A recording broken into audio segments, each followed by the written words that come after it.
like I really don't belong. I can't explain it. When I close my eyes, I see a strange reality. Am I dreaming, or on the edge of remembering?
You wake up feeling like you really don't belong. You can't explain it, that when you close your eyes you see familiarity. Are you dreaming, or on the edge of remembering?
Okie dokie, we are live, and I'm still having a problem hearing, but we're here because I don't have to hear as much as you do. Okay, I am going to finish up a couple of things. I finished the double rosebud button, as it were, with the idea that this just kind of loosely stays there.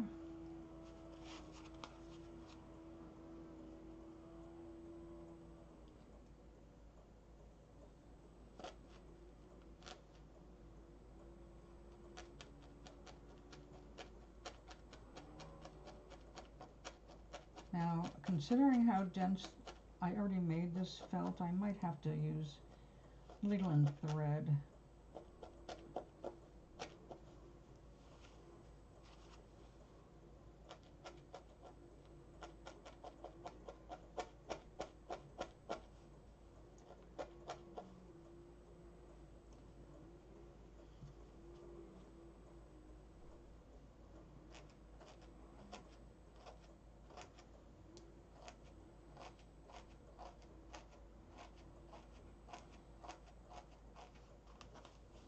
You know, I think just for safety, that's what I'm going to do. Let's get out my mega needle. No, it's not necessary for it to be that big. Also, I've got to get, that's not the color we're using. I'm going to just get regular thread and a regular sewing needle.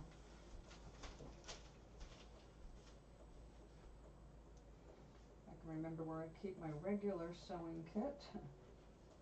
Oh yes.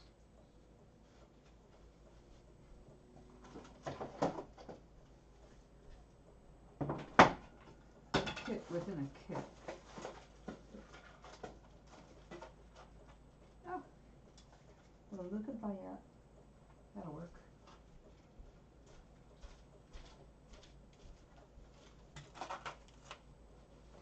And when you can't get an exact match, just getting something like black is good.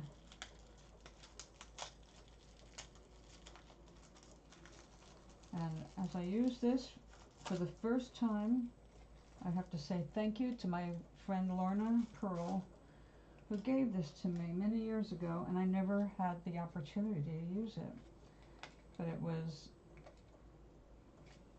back when I met her, I was still singing, you know, going out in public, and, you know, things happen on the road, or at the gig, I should say. So this is pretty cool. It looks like they're all already threaded. Isn't that clever? Talk about having to hurry. It's already done. If that isn't a brilliant emergency sewing kit. Couple of buttons. But it's so old that you can start to see some, you can see some oxidation on the needles. So let's go ahead and use this lucky thread that must be at least 50 years old. At least 50 years old.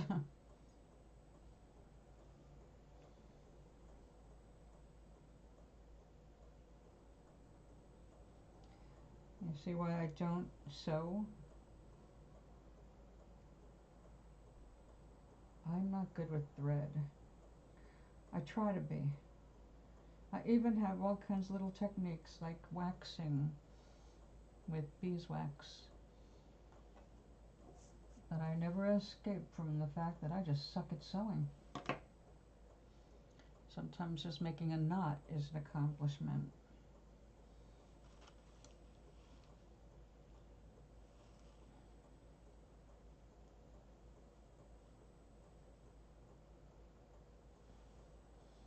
No, just a little higher.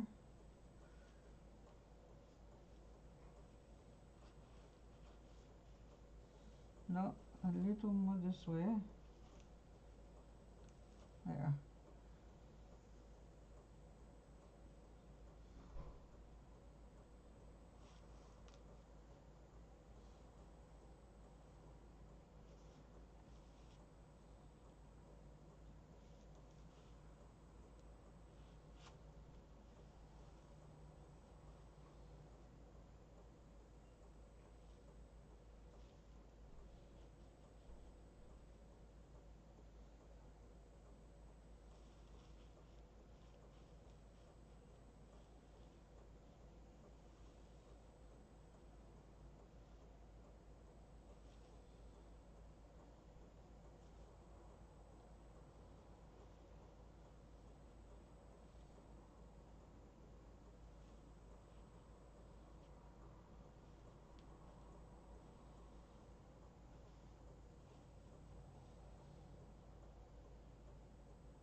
Hey, Gary. How are you doing today, buddy?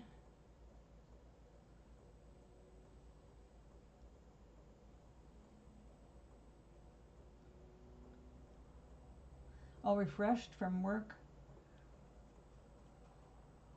Or are you just getting settled in now?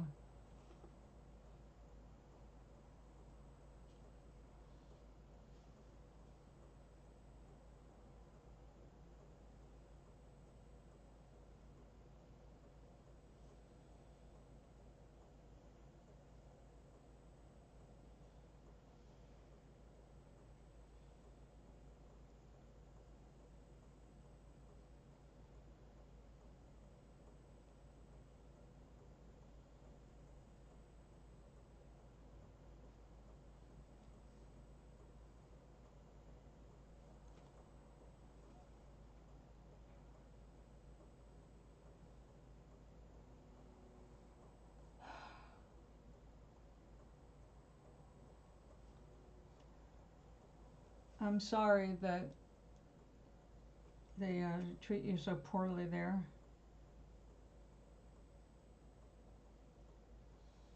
I swear the only reason I keep that account open at all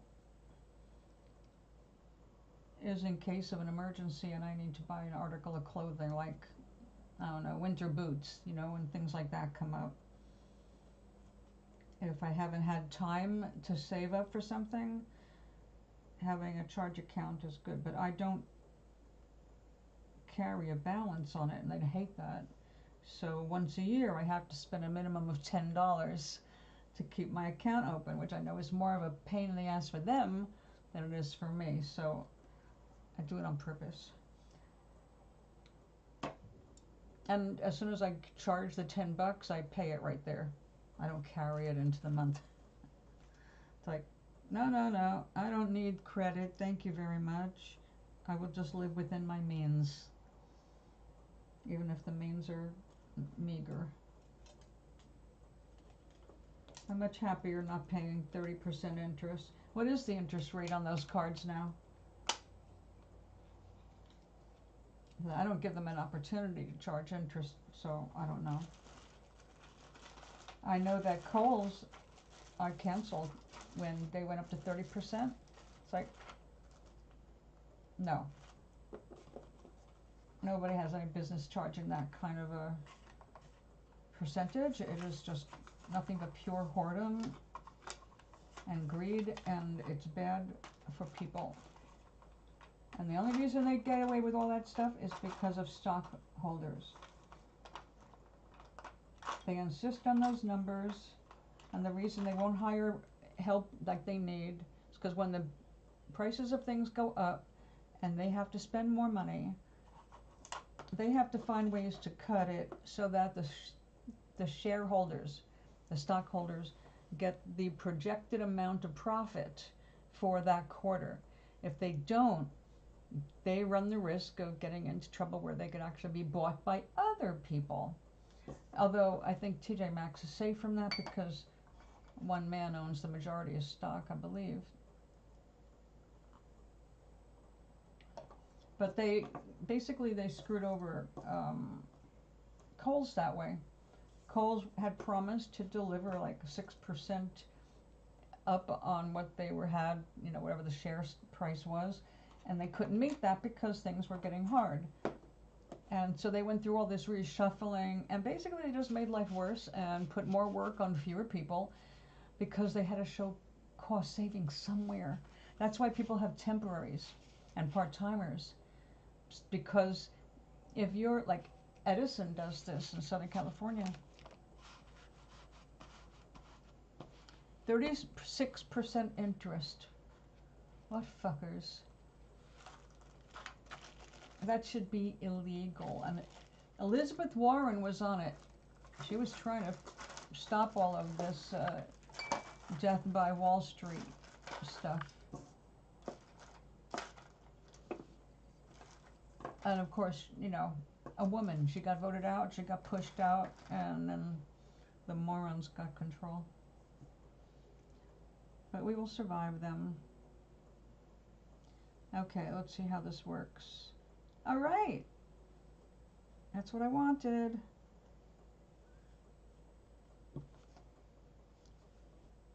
I didn't want them to be real obvious, but you know, when this flops down, there should be something pretty there. And we've got the little leaves behind it.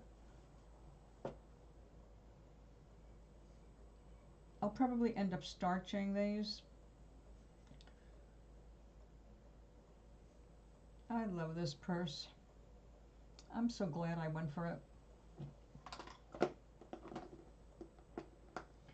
She's still in Congress, or Senate. She's still a senator. But everything that she accomplished when she had more power, Trump's people overturned. Okay, Elizabeth Warren and all her people, they're trying to prevent predatory credit, which is exactly what all this shit is that we're talking about. It's predatory. They know that you're poor, and they count on you being poor so that you have to use the credit card. And then you have to use some of your money, and then you pay a little interest. If you don't pay immediately, you know interest starts right away. So that's why I don't know if they still have it, but I haven't gotten one in a while where they offer 0% interest for this much money or whatever, like buy now because we won't charge interest for 30 days or 6 months or whatever. And I haven't seen any of those. Usually I get a flyer about it. And since I am still a credit card holder, but I haven't been in there for a while. It's time for the annual keep the card open purchase. Last time I got some chocolate covered almonds. Didn't it?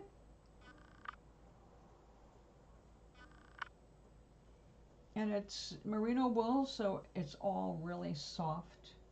Oh, and I learned a technique for making these ropes better than I made it. And this one that I've been chopping away at, I found a better way to do it. So I'm not going to finish this the same way. Yeah, I picked up some good tricks this week. I can't wait to try them all out.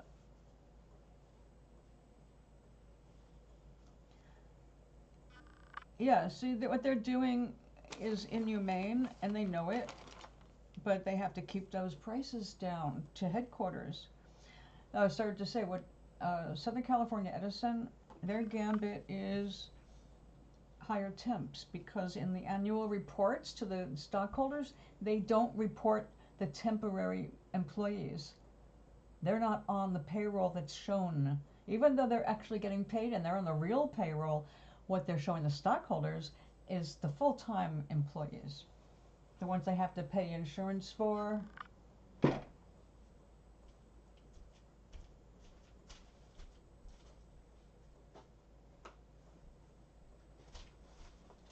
And that's also why temporary employment has become like a big norm.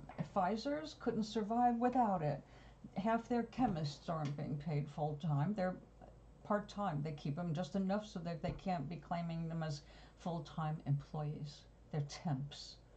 It's like one woman has been there 16 years. And they love her. They keep saying, oh, no, don't go. I was giving the advice, go. Because they aren't going to do anything. And still she stayed. And years later, she's still a freaking temporary. They shouldn't be allowed to get away with that shit. But now the temp agencies, because they profit so mightily from temps, they're doing nothing to discourage this. They want that temp stuff. That's a whole business. So yeah, a lot of crooked people out there. Well, I owe that to a lot of different things, Gary, like getting married. Okay, I only know about all that stuff because I was married to someone who worked there and was in management. And because he was in my favorite thing, printing paper, you know. I learned about the paper, the ink. I attended dinners that were meant to raise money for politics, Republican. power companies always back the Republican because the Republican keeps promising to do what Trump did. Give them some kind of breaks. They've had bailouts forever, and they don't deserve them. They're one of the richest things in the world, and yet we keep making them richer. We're just idiots. Anyway, I learned a lot about that from there. I did have some temp jobs too. But I worked for Warner Lambert. I worked a few temp jobs, but that was my favorite of my temps. And Warner Lambert was one of those places that closed one of the facilities because of people pushing for a union. And they said, rather than have a union, we're going to close. And what they ended up doing was selling off the division. I just recently found, like when I was working there, we were making Hall's sugar-free, Hall's menthol lip disc drops in the square package, you know, and bubble gum, and something else. Like it was a huge factory, but the factories that they have, they don't make everything that the company supplies. Like Lubriderm was like one of their products, and they sold the Lubriderm there, and the company, what do they call them? Special store just for the employees. Commissary. All right, so this is for my girlfriend Mindy's 5-year-old or 4-year-old granddaughter, and it is nice and soft, which is great for a little girl, and she's into ballet and tutus, and Grandma Mindy makes her clothes, her fancy little clothes. Oh, she's such a good sewer. Mindy has always been good at what I suck at. But one of the things I love about her is she's really smart. And she could have been a doctor if she'd had a less crazy childhood. And she wanted to be a doctor. But now she's a grandma, and she's stuck in Tennessee so that she could be near the kids. And she absolutely hates it.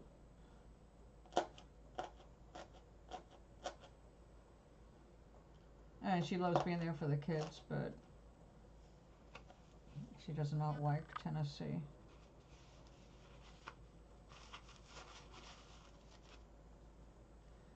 But the reason she moved there, which was to be with the kids, is because her son-in-law got transferred by Amazon. And with Amazon doing their employees so dirty, who knows how long he'll be there. So they might end up moving into a better place anyway, just because they won't be able to stay there. And she's up here. We met in Mount Vernon, New York. We went to school together.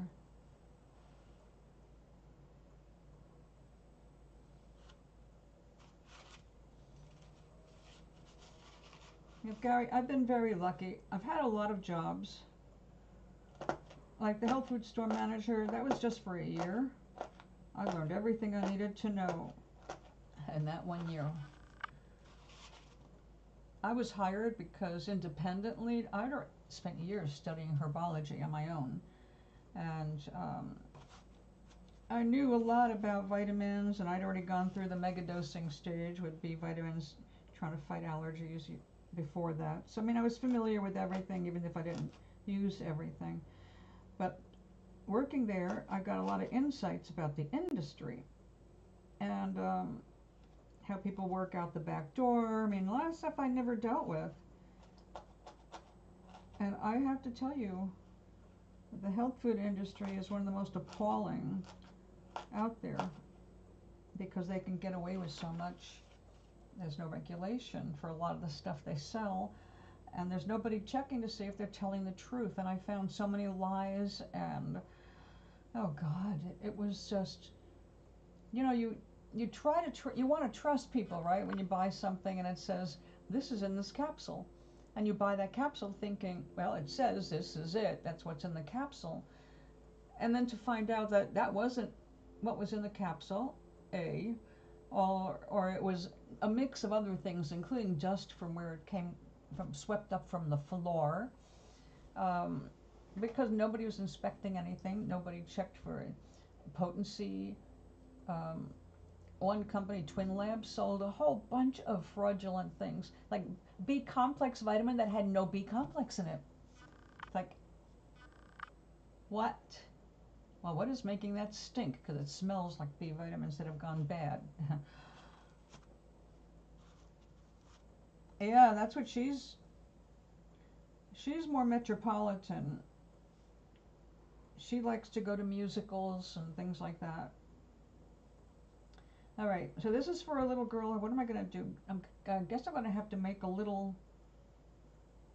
button and a tie. If I put the button up here so this closes like that, I don't know if she's going to realize. Well, I guess if I iron it, she'll know. She's only 4 years old, you know. So we don't want anything too complicated. We just want things to be amusing and feel nice to the touch.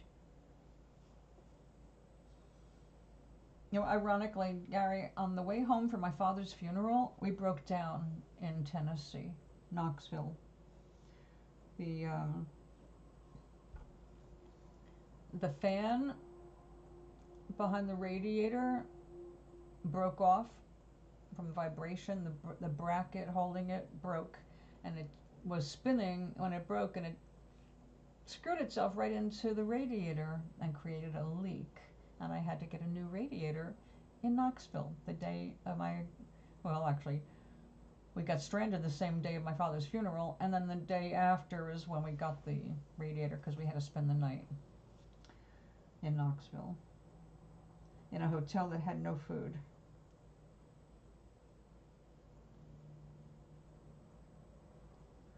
I was in a stupor though, because, you know, funeral. I don't remember being hungry. I do remember a lot of woods, and I do love the woods, so I probably enjoyed it, but I was not in any mental shape for coping with anything at the time. I had my cats. I had 2 cats then, that's right. We crossed over with Leo and Moisha, and we lost Moisha years in. But anyway, the South is beautiful. No arguing there. I think it is one of the most beautiful parts of the country. I just don't like their, well, I don't like a few things about the people. And it's more their attitudes, because people are people, and I like people, and when I lived down south, I had a lot of friends down there that I really liked. But they were also, the ones I would call a friend were people who were educated, because, well, they were educated and it was easy to talk with them. And the others were my neighbors, and they were so rural. Well, it was actually kind of interesting, because we had 2 sisters, and their property was side by side, and we were on their side. They both got 100 acres, and they were just stretched out. And the neighbor, the mother of my landlord, was more metropolitan. She grew up more in the city, even though she was from that area. They went away young and earned good livings and had jobs and responsibility and met people and did things.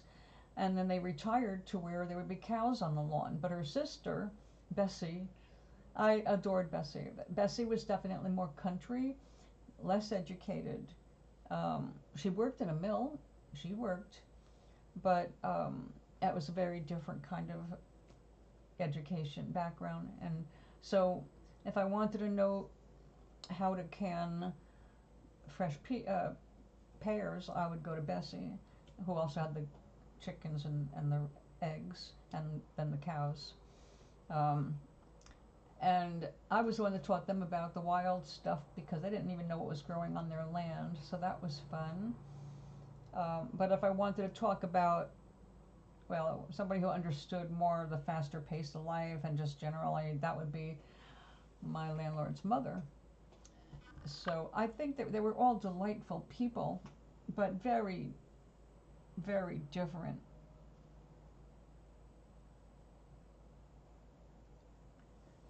Well, that's what you're going to find everywhere you go. I mean, I've lived all over this country, and that's exactly what you find. No matter where you go, there's never going to be 100% of anything, because we didn't come here to all be the same in the first place. We came here to be different. We came here for the diversity of life, to try new combinations, to create new things, not keep walking the same paths of the old. That's what keeps us from evolving.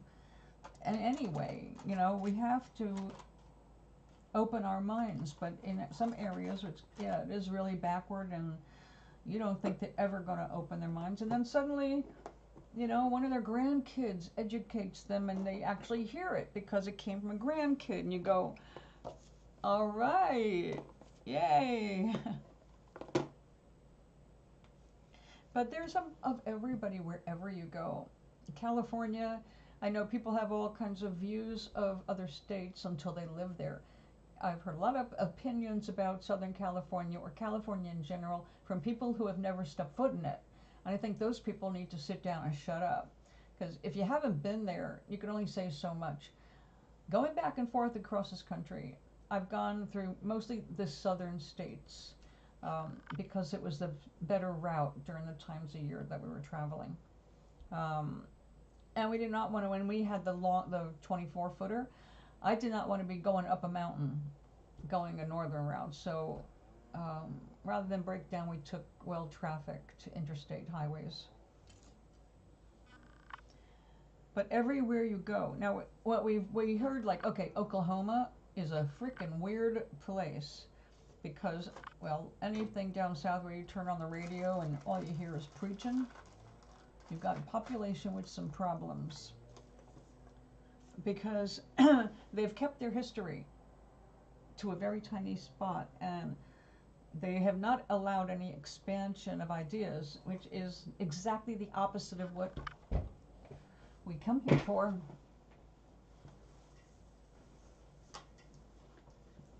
People are all hot on tradition, but they don't understand. That's why.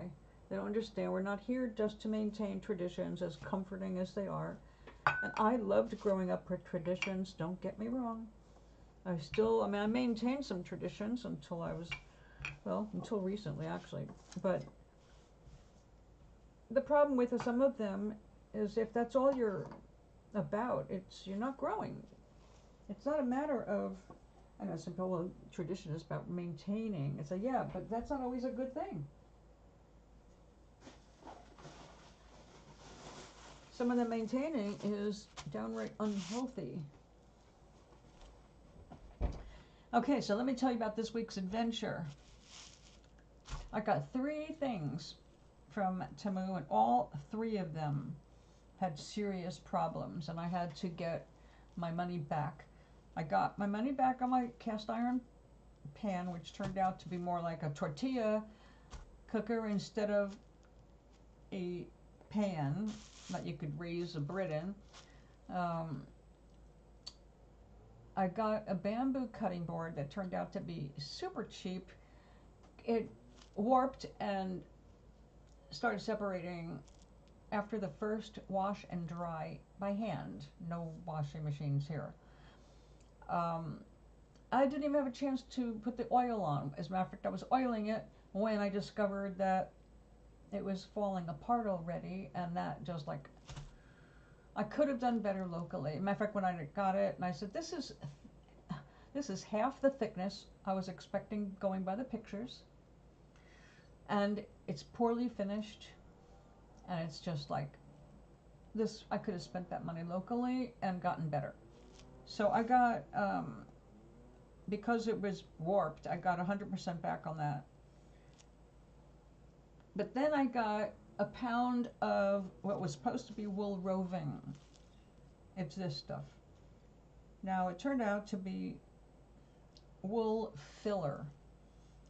The difference is big. I can still use it. Well, I should say I may be able to use it. I might not be able to. The good side is it felts really fast and well. It's chunky. It's good for outerwear. You don't want this next to your skin. The wool I normally order, and I thought I was ordering again, is very soft and silky, and you can wear it against your skin. Very different kinds of wool. Well, this, the wool this is sheep wool. The problem is, when I took it out of that bag, it smelled worse than a barn. And I've been in many barns living in the country. Even a dirty horse stable smelled better than what I took out of that bag. So I made a swatch with it, and even after 2 washes, it still reeked. This is one wool on top of this. I wanted to see how it felted together. I washed it twice with soap, and it still smelled like. But I have it, I'll send you a picture. I have it all draped over my canvas, and it's been there since I got it. It's like, I'm not touching this to shove it back in a bag. It's disgusting. I'm just going to throw it over. I put a piece of plastic over my canvas and then threw all the wool over the plastic. Let's see if I can find that picture. There it is. You'll get a kick out of that. So that's what my living room looks like right now.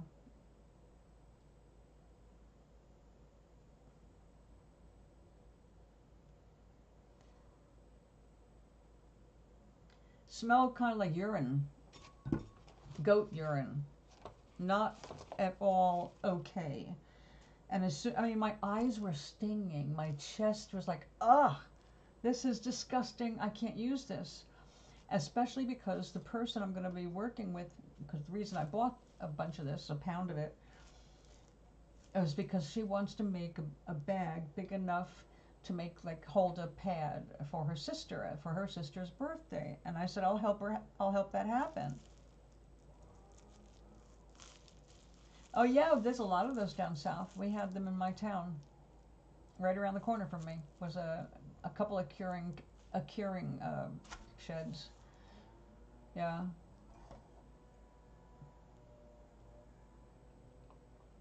But the fumes are very deadly. I like the smell of tobacco, but I have some cigar boxes, and occasionally there's one that smells good, and occasionally they smell nasty, even after years of just sitting there. The chemicals from the leaf, have just sunken into the wood. It's kind of gross. But those little houses, they are cute. So anyway, this did not smell this morning, or either that or I've inhaled too much tree pollen and I can't tell the difference. So I thought the one thing that definitely brings out weird smells is the water. So we're going to go ahead and do another swatch.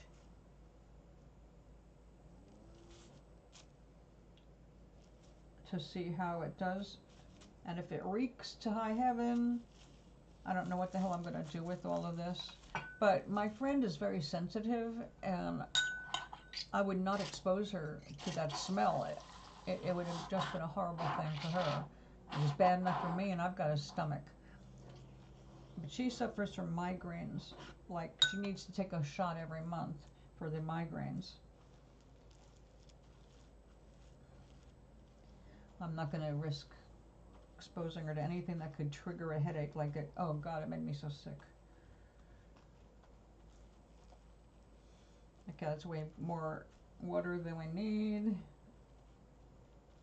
I'm going to have to squeeze that out there, but let's just get it to settle in. Now this water got a little cool, but that's all right. You just want room temperature water. And I want some of this to kind of flare out. Let's see how thin we can get it. The nice thing about this is it is very strong.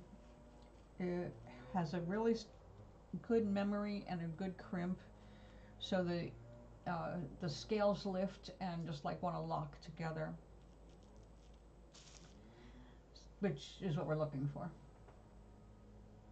Oh, I've got to get some more little towels.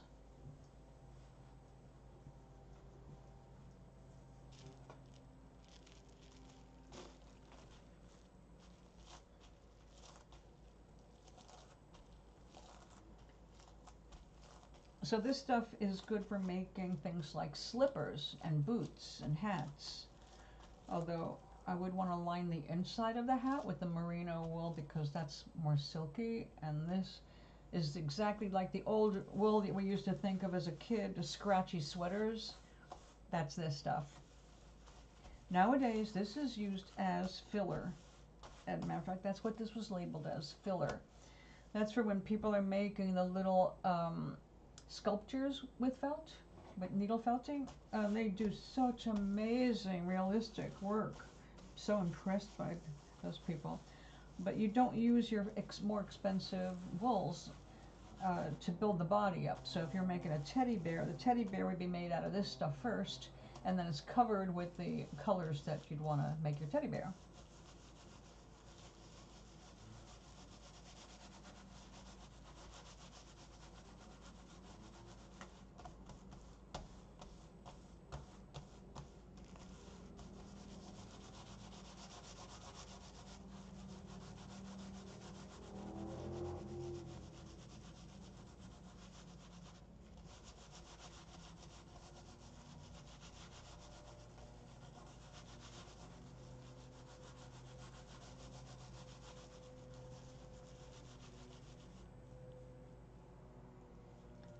Yes, yes, or the way they were stored.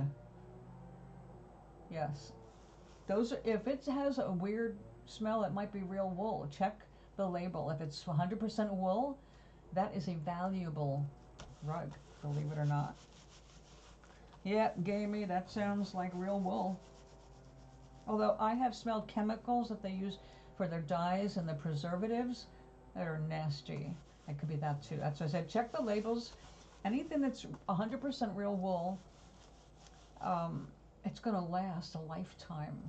If that's worth making an investment in, but it sounds like you would need to clean it the first thing you'd want to do is clean it. And wool has to be cleaned very carefully because wool shrinks. And yeah, it could be a good investment or make you crazy. Now, when I was a teenager and growing up out on my own, I was not into decorating, obviously, because at that point in my life it was just survival was the topic of the day. And you didn't really think about investing in carpeting or, windows. But then I ended up with a friend and client, card reading client. Her husband was a decorator. And I worked in a paint store and gave advice and picked out wallpaper and all that other stuff. He was just such an asshole, but it wasn't his job, just he was an asshole. But his wife was awesome, and we got along great. That was the one that used to cook those 7-course Italian meals for me.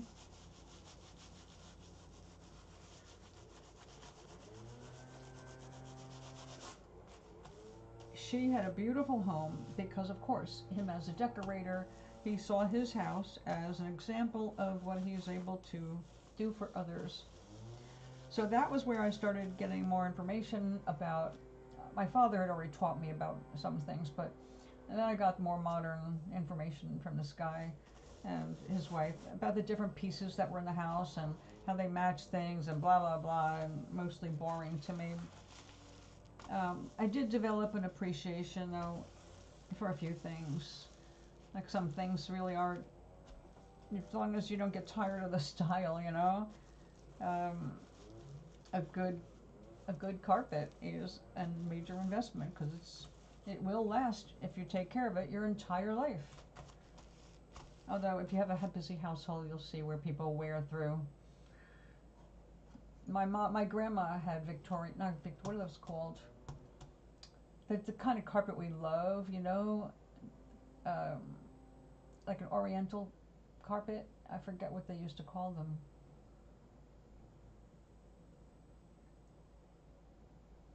I think you know what I mean, though. They have a lot of Indian designs, and they tend to be gorgeous and rich colors. My grandma had them for so many years. I'm not sure she bought them new, honestly. They didn't come here with anything, so. And I remember the runner in the hallway getting worn down to the threads in places. Oh, she hated that, but it took a lot of walking to make that kind of thing happen. Ugh. Well, it doesn't smell good, but it's not like it was yesterday. Yesterday had me so angry, I stopped what I was doing and contacted Timu immediately. It's like, you know, I never know what I'm going to get with you people. One day it's real wool, one day it's synthetic and I can't use it. Now you have to send me something that smells so bad I can't use it. I don't even want to touch it to put it back in the bag to ship it back to you. So based on that, how much hassle I would have to go through to send it back, I decided, worst comes to worst, I'll roll it in a ball, throw it in the washing machine, and end up with a giant fuzzball. But it's, you know, it's gross. But this is not as bad, so maybe some of it will be usable for my friend.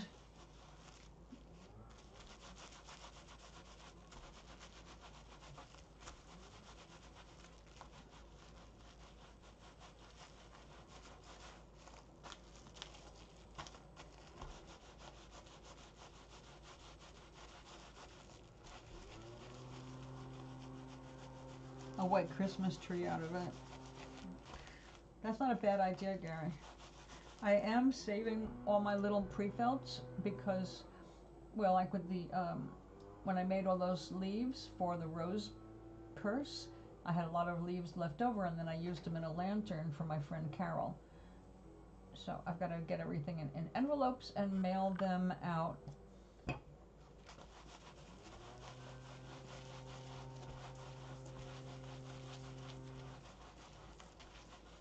You know what I need to find are those LED lights that are brighter than the tea lights. Do you have any clue about those?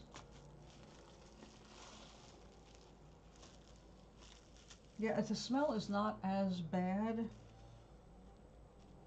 I'll let her check it out and see what she feels about it, because once you start working with it, we're talking about a project that's going to take at least 4 hours.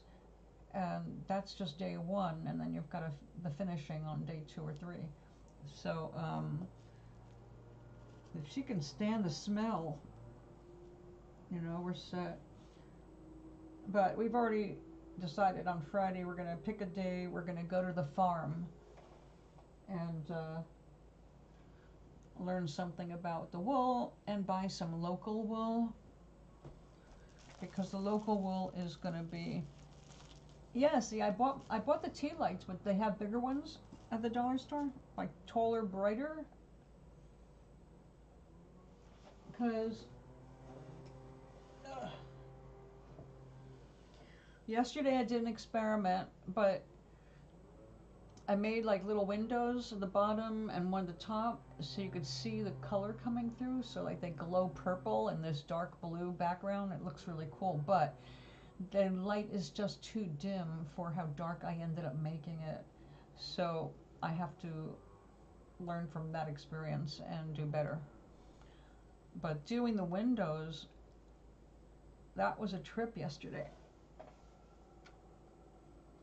That was when I had the beads, the I filtered the 4 beads into the vase, and then everything was done, I cut them out and then opened them up. But behind them was still a thin layer of colored wool, so the light comes through like a stained glass window. It looks so cool. But the ones on the bottom, the top one glows purple. It's amazing. Looks great. The bottom 3, though, it's just too dark. Need a more powerful light. The tea light was pretty much useless. Okay, let's, we gotta get more of this water out. Yuck.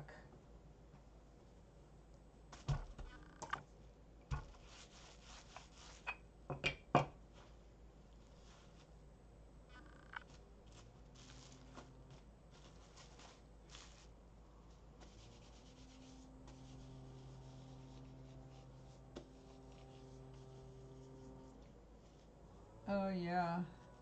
Okay, the lacy part looks like it felts beautifully. That is just single to 2 layers of hair.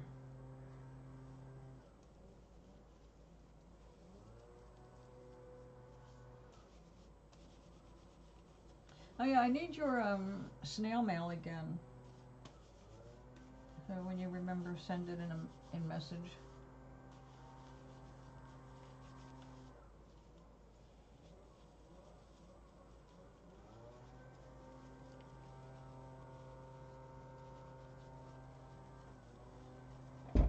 Yeah, it definitely smells, but like I said, it's not as bad as yesterday. I can tolerate it, but I do feel it.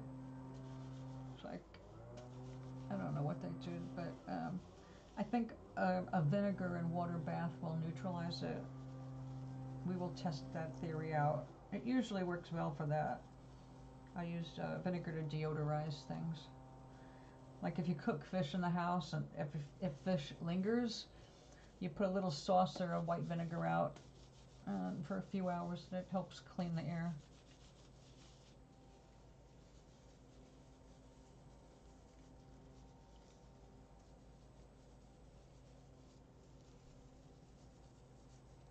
Send something. I'm asking for your address for me to send something to you.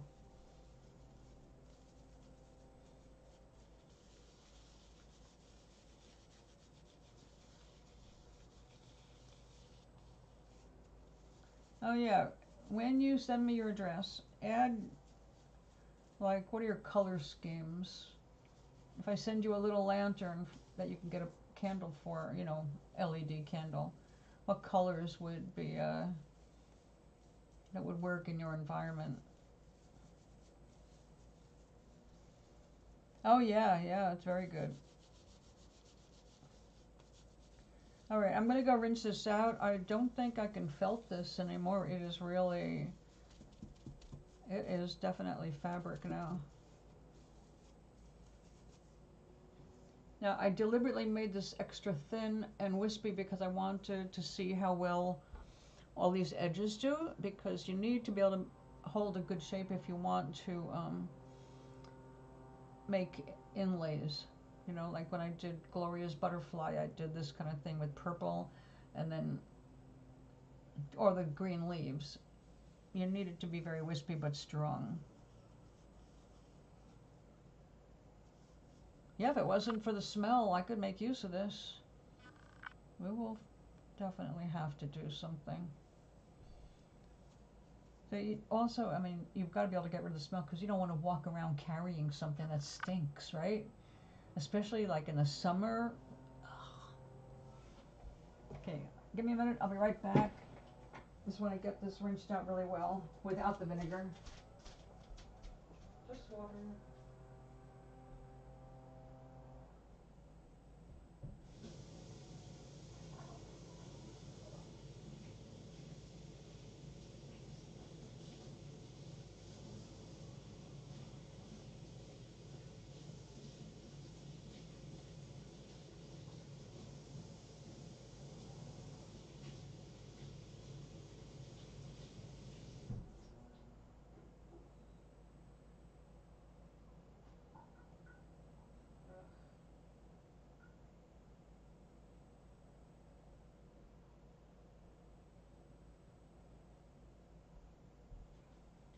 Okay. Well, I can tell you that one rinse is definitely not enough to get rid of the smell. Right? When you keep it really thin, it works up really fast. But if I was making a bag, which is what this is good for, you can make the bulk of the bag extra thick, and this will not fall apart. I used my pink purse today, not the flower one, the other one, and it held my water, my phone, a whole bunch of stuff, and a pen, and the pen did not poke through anything. It's like, okay, we did a good job. And then I realized, well, okay, toward the bottom especially, I added some extra wool, and it made it extra strong.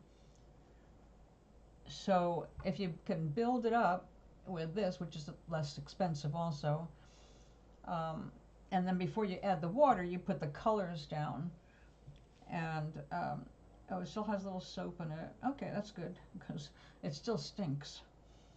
It's just not that horrible fumes coming up like fresh out of the bag or barn. Now, I don't know what they do to the sheep before they shear them. I assume that they're at least hosed down, because you can't, excuse me, once it's cut, I don't think you can wash it, because it does this. It felts. It has to be combed out. But that's what I want to go to the farm for. I want to find out, you know, I've been to all those fairs and they show you the sheep shearing. I've seen that. And of course you see the different products and you just the different sheep. But I have never seen like the process from start to finish. Do they shampoo their sheep before they cut all the hair off, you know, because they're in the barn, they're in the field, they get grody, especially in the back, you know, and they get through mud and all that stuff. So how do they get it clean before they harvest it? It's kind of important, right? Now I can feel how the more I work with this, the fuzzier it's getting. And you can feel how coarse it is. It's like, oh yeah, you don't want that rubbing against your skin. You'll be like this all the time. Itch, itch, itch, itch. But for something tough, yeah. Okay, so yeah, this is exactly the kind of thing you can save up all your little pieces, which I am doing when I do a sample, because you can cut shapes out of it and use it in other stuff. And I really like that. It's kind of like doing, not a mosaic, what's that other thing? You know, the kind of art that I do, like all the backgrounds for Toblerina.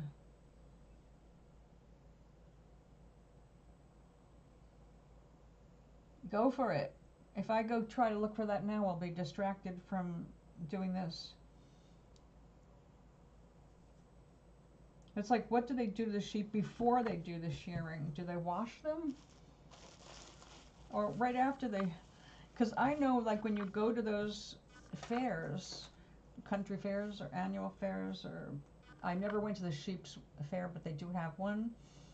They had one up here in April.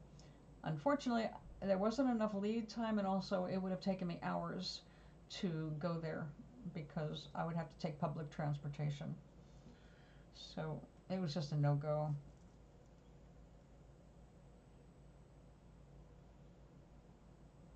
That reminds me, I need to send a picture of the llama fur to the woman who sold it to me. I told her as soon as I try it, I'll send her a photo. Okay, so this lacy stuff is really pretty. It's really fluffy. So yeah, I can see you using that as decoration for things too. But mostly to basically cover with a softer, finer wool. All right, you out of the way. All right, I have to come up with something for little Stella.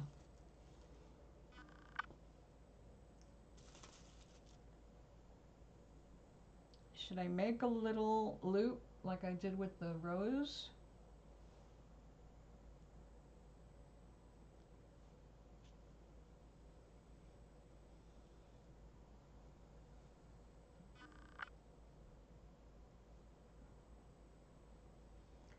I see she's little, so she needs to be holding it like that.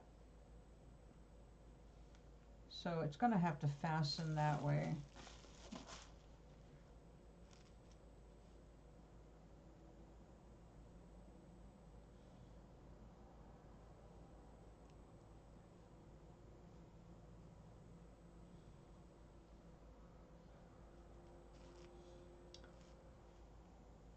All right, you know what? I think I will make a little loop that I can attach there.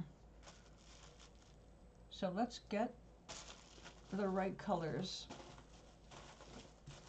so we can make a little rope.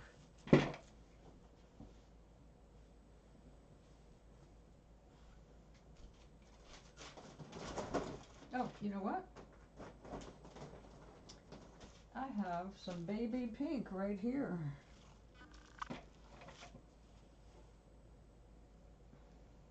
Look at that. That should actually do it.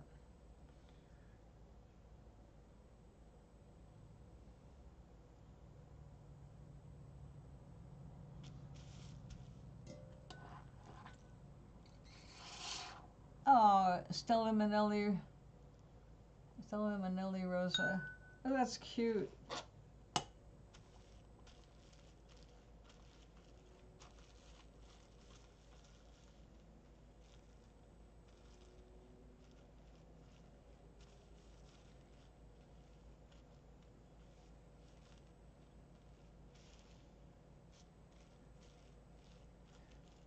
So apparently the point of this, aside from my hair being in there, the point is to kind of make a skin on the outside first so that it doesn't show lines and stuff like that. But this is, it's too drippy.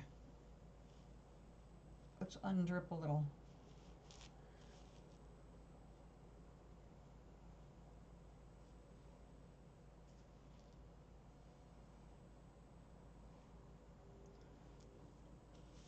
I haven't tried this method yet, so I'm as curious as anyone. Because the more you roll it, the thinner it gets, and the more it's full.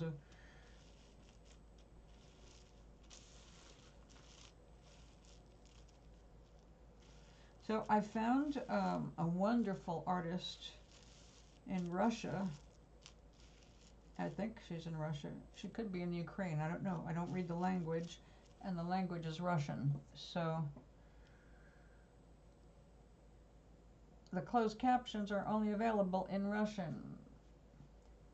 But I've seen enough videos, and I've done enough of this myself that I know I can just watch her hands and see what she's doing, and I get it. I don't need the additional talking through the process.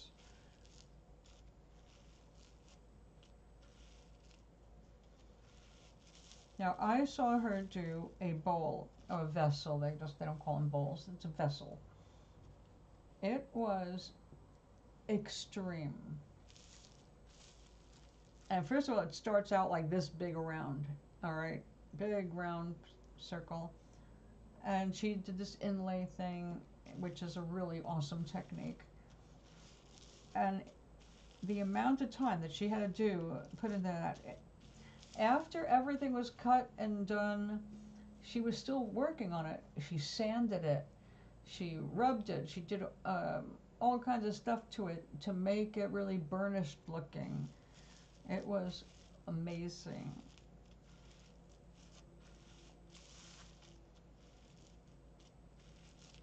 And if you did not know about felt, you would be standing there going, what the hell is this made out of? I cannot figure it. It seems to be fabric, but maybe not. It could be ceramic. I don't know. What the hell? You pick it up and it doesn't weigh anything. You go, whoa. is this paper.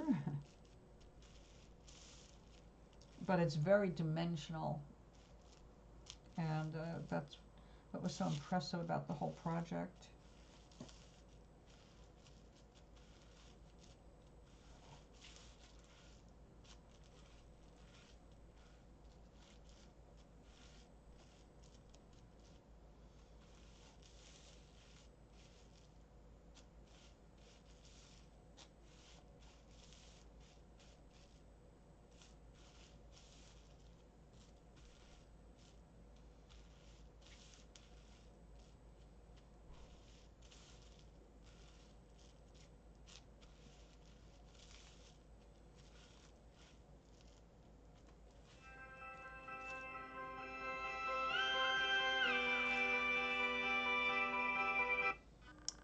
I don't know who you are. It's a pretty color. Oh, it's just, that's the undyed wool. That's the natural color, Gary.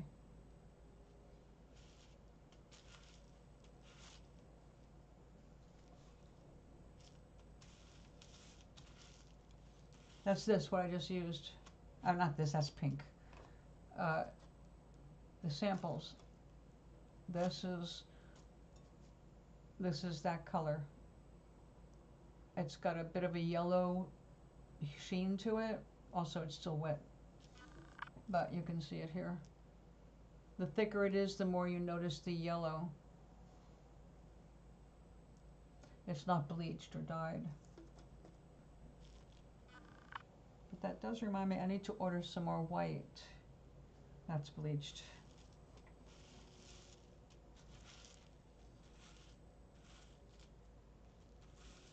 I need a whole bunch of colors, but right now I have taken myself off the buying merry-go-round because I crave colors, and I'm not working on those things at the moment. So like, I don't want to order them until I'm actually working with them, and then I'll order the colors I need. Like, I love the Bird of Paradise colors, and they make really beautiful lanterns. So I bought a little bit of those colors so I could do more of those projects.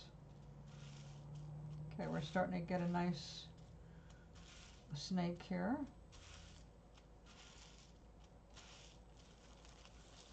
My car's name was Bessie, Old Bess, and then it was really funny to move to the country and meet an Old Bess. And she looked nothing like my Toyota.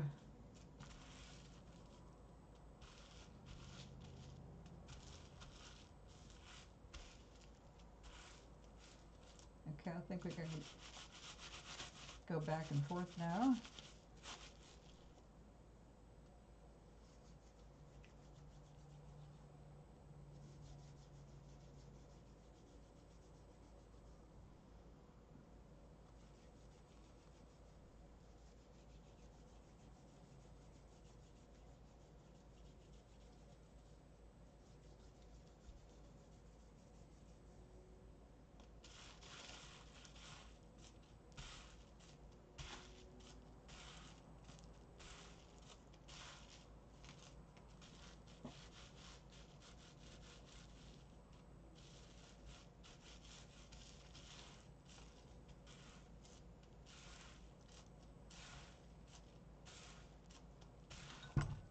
Yep.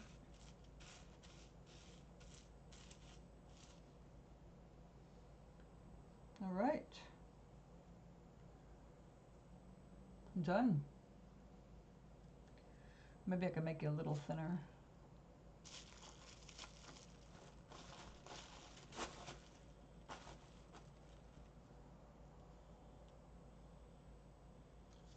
I'll try.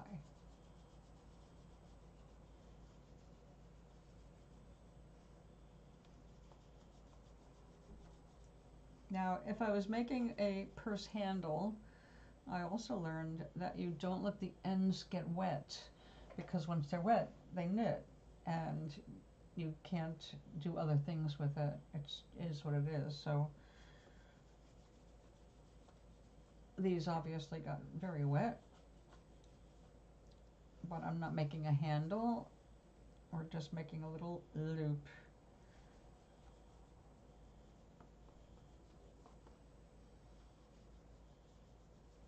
Which will not take up all of this. We'll have extra.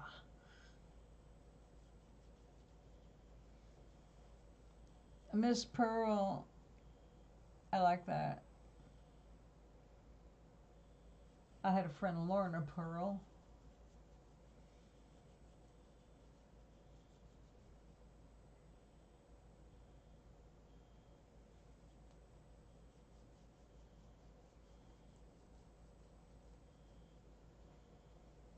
The pink and green.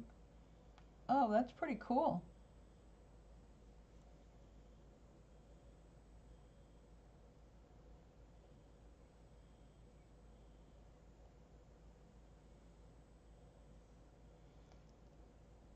Did you order it that way?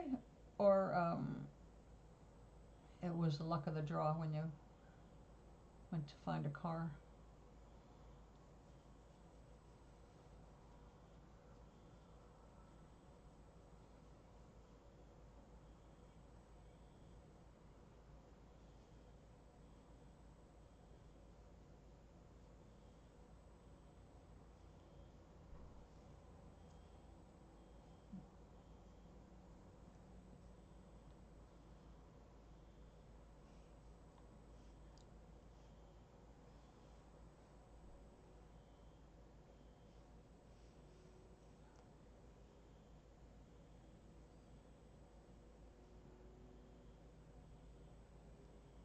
All right, so button has to go right around there, which is clumsy right there. Shit.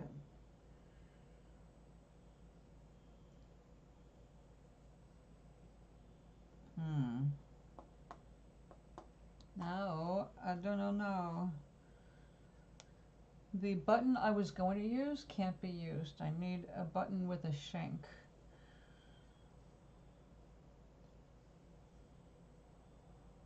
Oh, let me think a minute.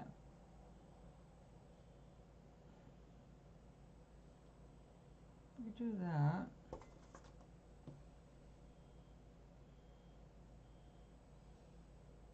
Yeah.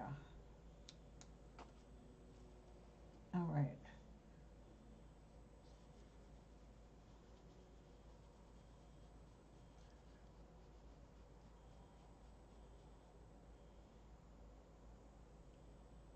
Well, congratulations. That sounds like you need some WD-40. You have a water displacement issue.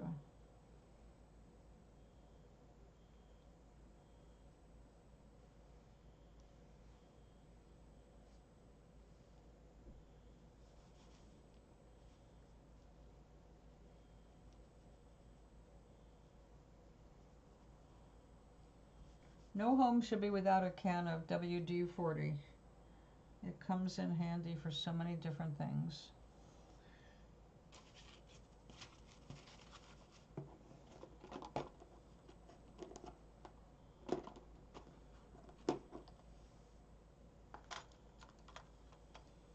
All right, I am gonna get a little smidgen of the darker pink.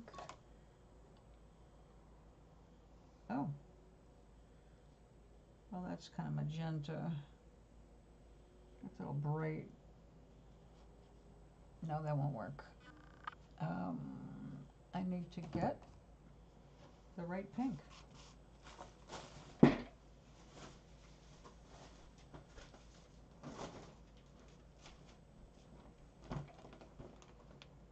Surely I have it in here.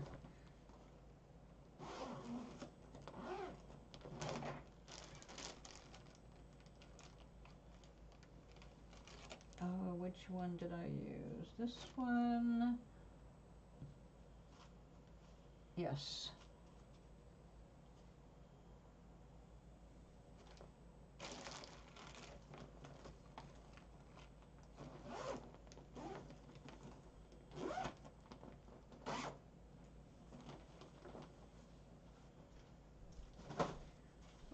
me see what I have in boutons.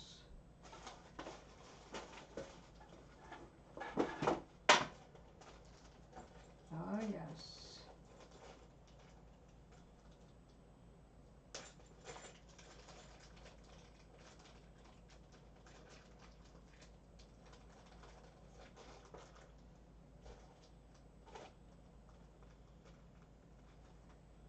Or maybe this big white one. Hold on a minute.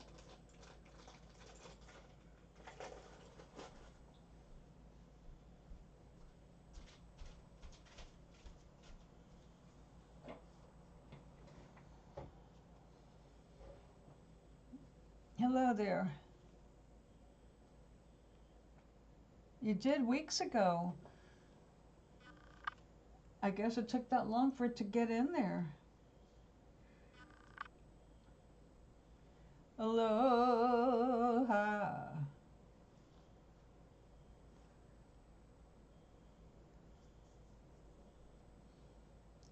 You know, I think using that button is probably the best thing to do.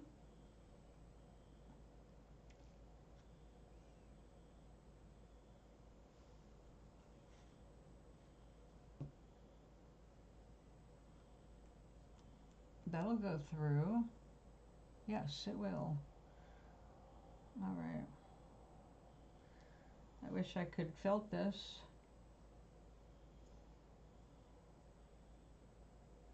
Wouldn't that be killer?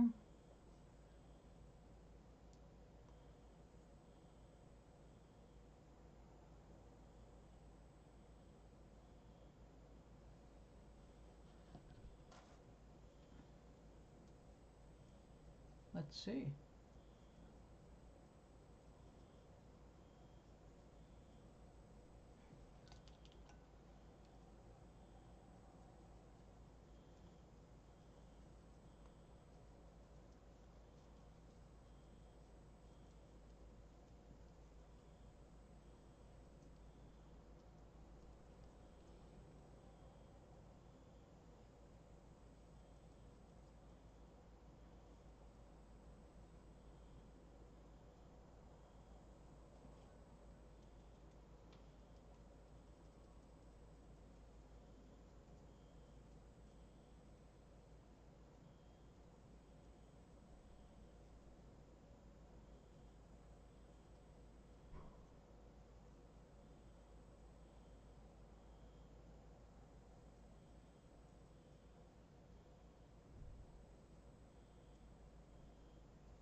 There we go. Gotta be careful with that, but we don't want to block the hole. Oop.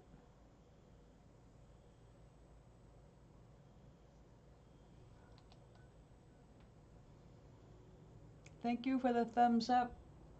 I appreciate that.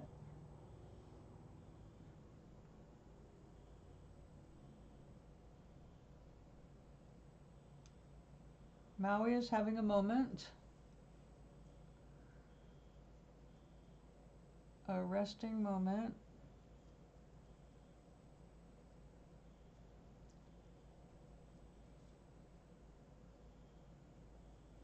We need to catch up on the Ms. Kravitz story. The saga of a man being wooed by a woman through his cat.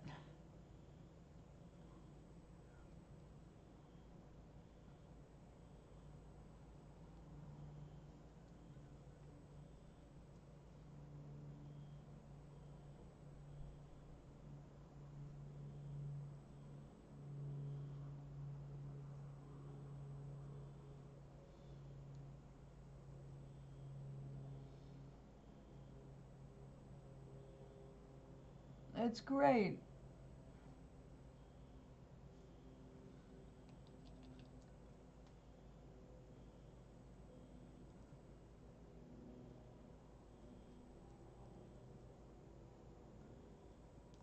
Did you find any more cat food out in the hall?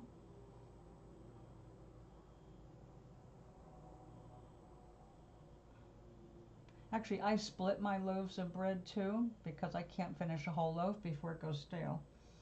So I got a good bread and I split it with my friend.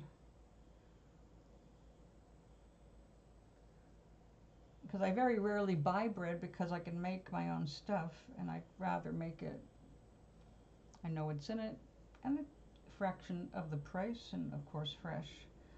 But sometimes I want something with a preservative in it to give me a chance to use it. And there's Dave's Killer Bread, and I love what he's doing for society, and the bread is really good. So every once in a while I will go ahead and buy a loaf and then just share it with Maureen, because she does the same. We don't eat a lot of bread.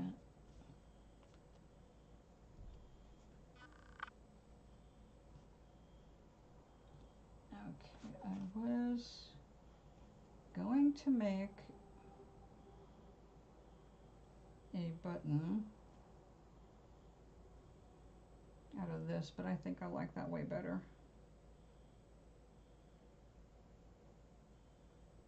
Yeah. All right. Just making a point to see her every day. Her? I mean, she's making a point to see who every day? Who's her?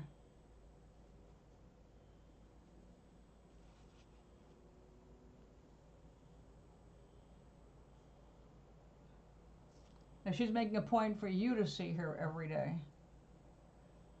right?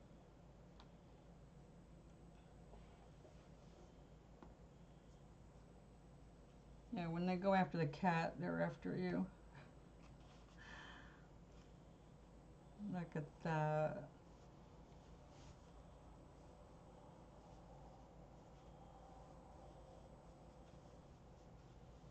Oh, it's so soft. Oh, shit. This is the front, right. Okay.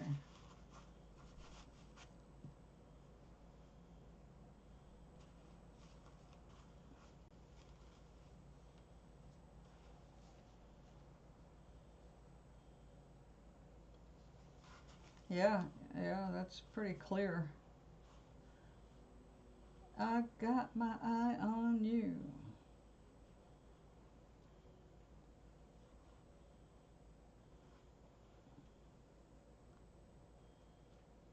Do do do do do.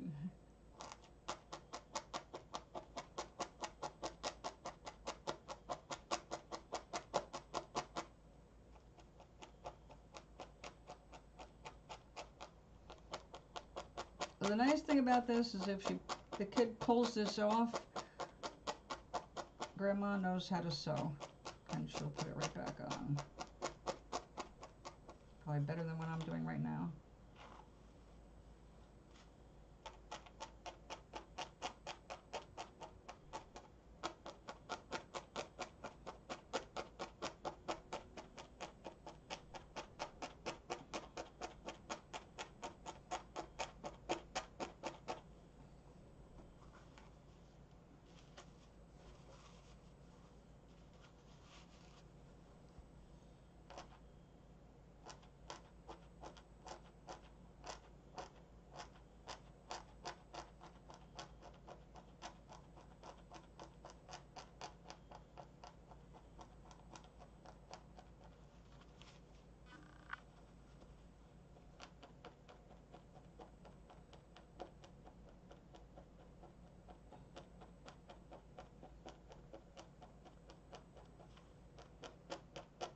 So have you ever given her anything back? I mean, right now she keeps giving and giving and giving, trying to get a response from you.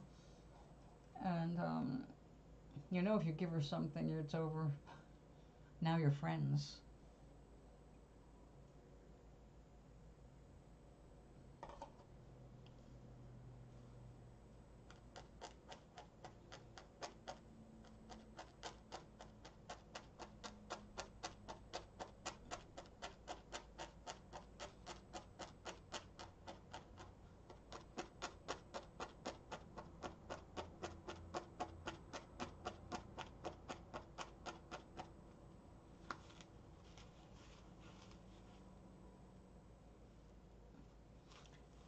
That looks kind of cool. It's just another fuzzy spot.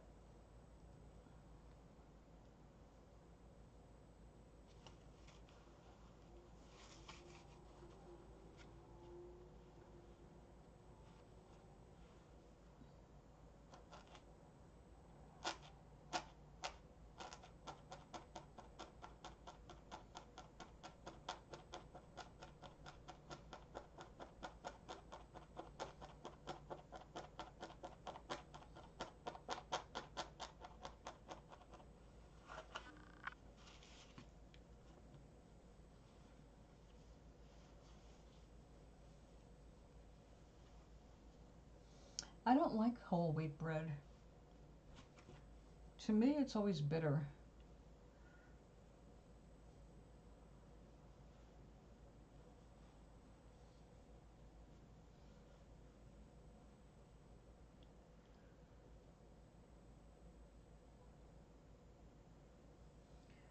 I'm gonna have to make that smaller after all.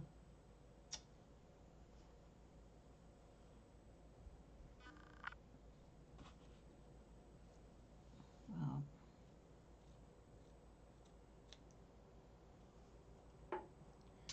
Oh good, just throw that around.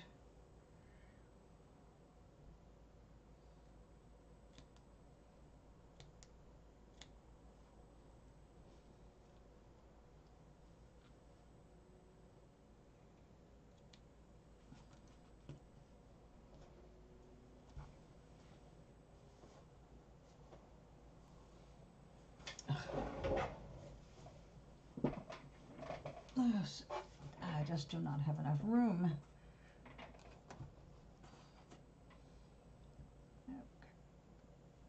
Okay.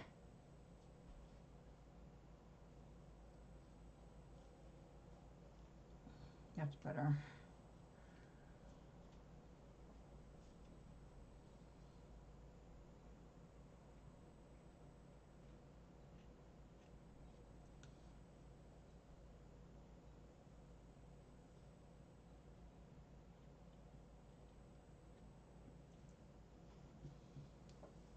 As if I was doing this with sewing, I could never have done that. When you make a cut, you've got to also make a hem.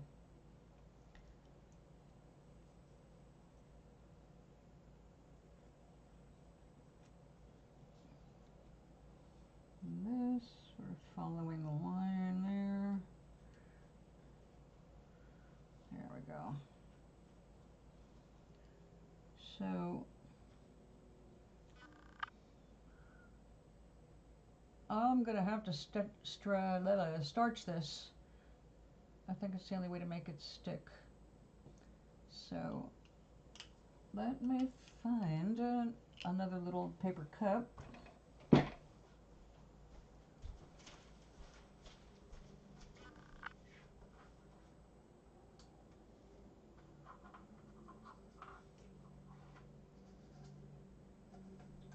was in you?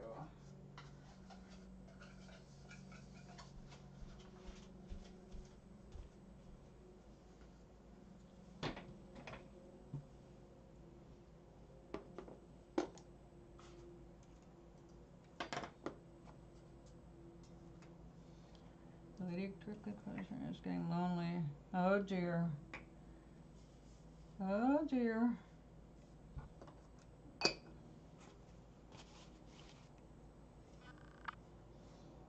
Well, Maui.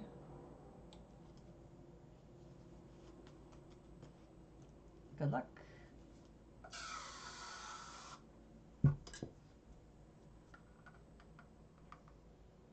Oh, you know what?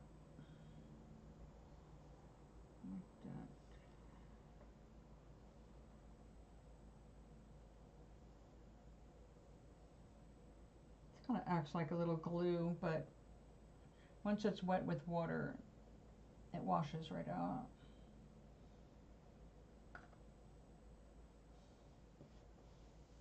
You know what I just had a minute ago worked good. Let's try that again.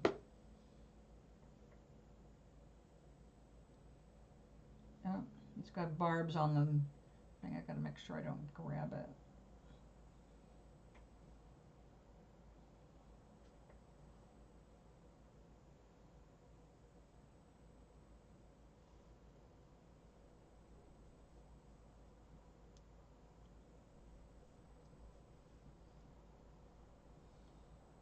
Okay.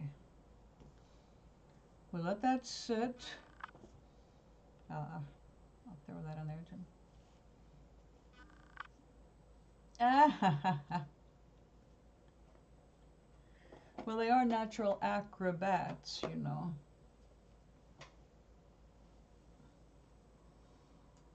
That's too cute.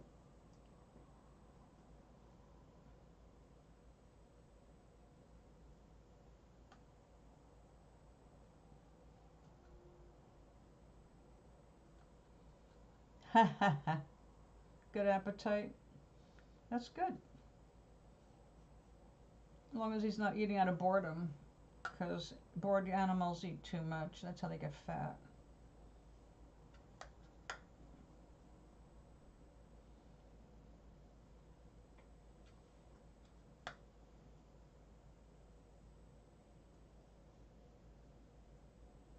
I saw a cute video today of a compilation of dogs, but one of them had been going to a park where the dog was able to play tetherball by himself, and then they took it down, and he got depressed, so his owners got him his own tetherball for Christmas, and him just having a blast running around the yard playing tetherball by himself was just too cute.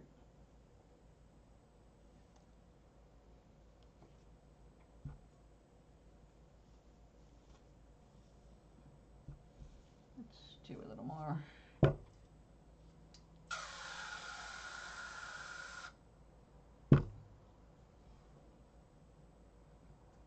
As long as he's not swinging his trunk around.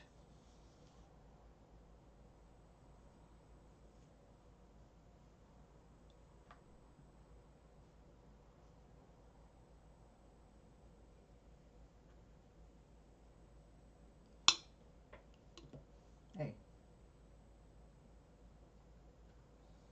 Let's try to keep it together.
Oh, yeah.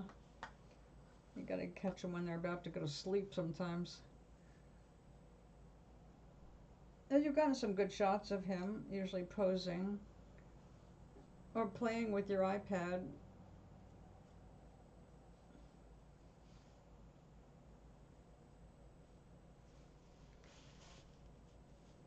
It's good they have cat and dog games, you know.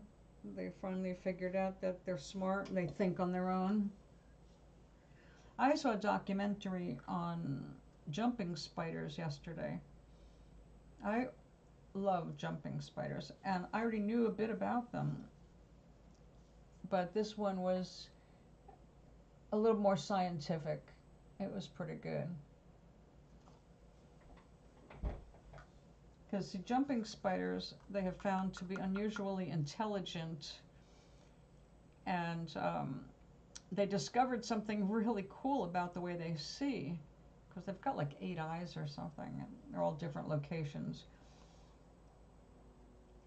But one of the things that was really cool is like when they're juveniles, their heads are transparent, and they discovered that their eyes go back like these cones. They've actually got another lens at the end of these cones, and when they're focusing, you can see through the head. You can see them moving because they can't move the front of the eye, but they've changed the angle from behind the eye. It's like very cool. No. No, you can't. You can coat it with an acrylic, but it's going to be stiff and attract dust. That's why you have to dye the wool before you work with it. Now, I'm not saying that if you got like plain wool, like the white stuff, if you got acrylic inks, you know, maybe the ink would stick, because it'll, when the ink sticks, I say, the ink will dry waterproof. It doesn't mean it's going to adhere well to this, because it's an animal fiber, and the animal fiber has oil in it, and sheep have, you know, lanolin in their fibers. I don't know if you can get it all out. It's more likely to help resist dyes and stuff, but you can always give it a shot. I mean, you can paint fabric. Fabric painting is old. Batik painting, block printing on your fabric.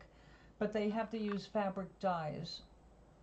And then you have to set them with a mordant so they don't run or just wash right out.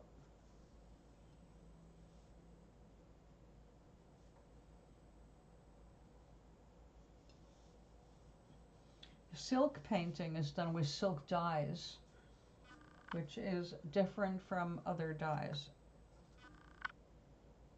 because silk is a fiber that's very different from any other fiber. But wool is, like I said, wool contains animal oils, and one of the things about wool that's so cool is how it sheds water and retains your body warmth even if it's wet, which is why it was used for like military uniforms and still is.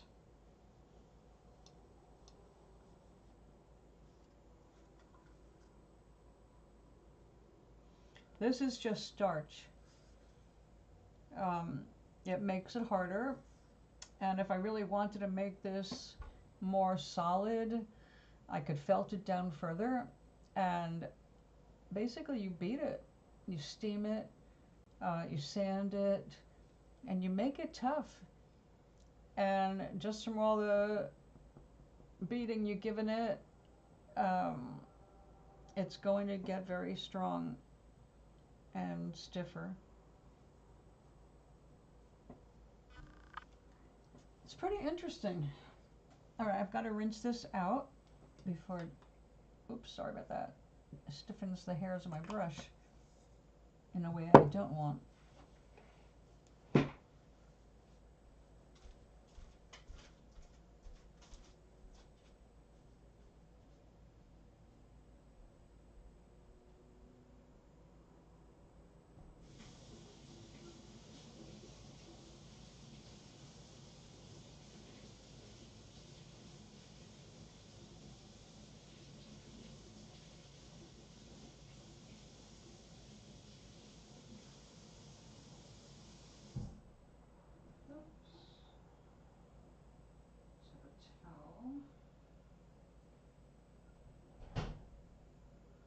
Just a minute.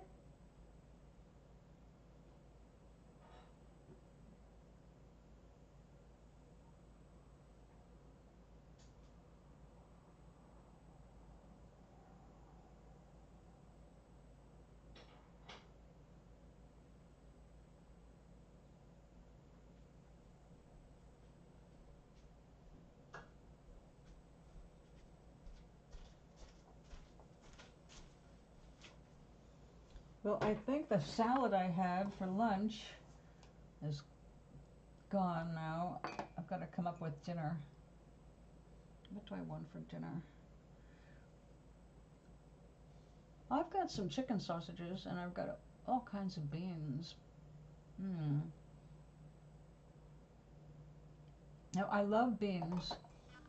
I love all kinds of beans. But the problem I've found lately is they're not making smaller cans. They're making these gigantic cans. And although I can eat half of that can as most of my meal, the other half, you don't want it to go bad. So I actually froze some. And I wasn't sure if they would do okay or not, but they turned out okay. I defrosted them, and because I hate to waste them, especially if you, like I got one that's jalapeno and bourbon, something like that. Anyway, when I ordered it online, I thought it was your typical, 2 servings, little squat can, not the little ones, the next one up, gigantic. So, but boy, it is delicious, so I want more. The richest and the poorest you've ever been. Well, if you went from richest to the poorest, you probably are still learning money management. But things are costing more, and that is a problem. We just got word that our electric bill is going up by about $50 a month.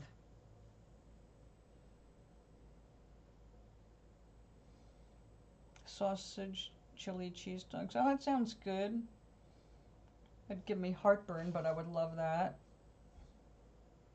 Did you do chopped onions on it? If you want to keep everybody away from you at work, put chopped onions on it. They'll stay away from you for the rest of the day. So if you have some obnoxious people you have to deal with, chili cheese dog with onions. Because you might get it on both ends.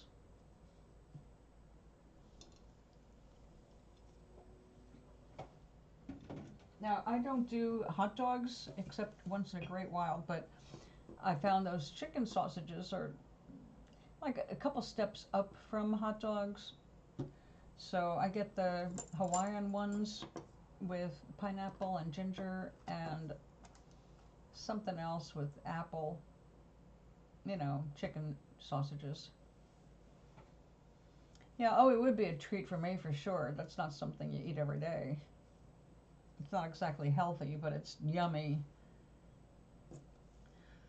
I had one of those hot dog places right down the street from me when I lived in California, and I can't remember the name of it now, but everybody knew what it was. All they sell are hot dogs, and they were most well known for their chili cheese dogs with onions.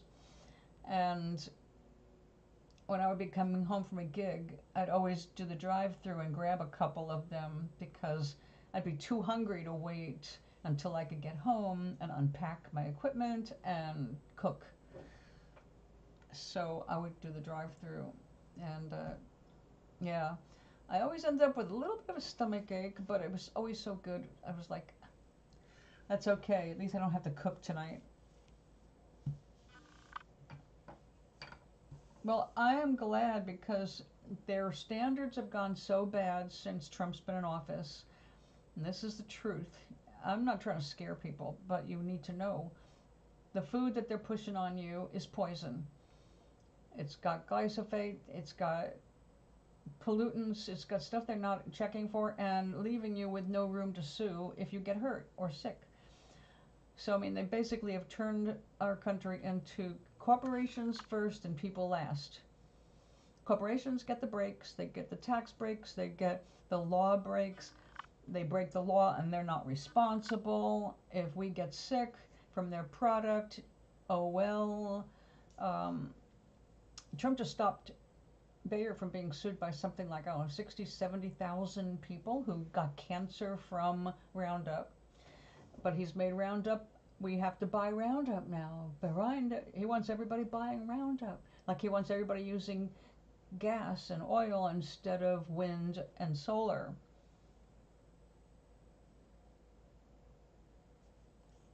But the boxed food, the canned food, all that stuff now, you've got to be really cautious.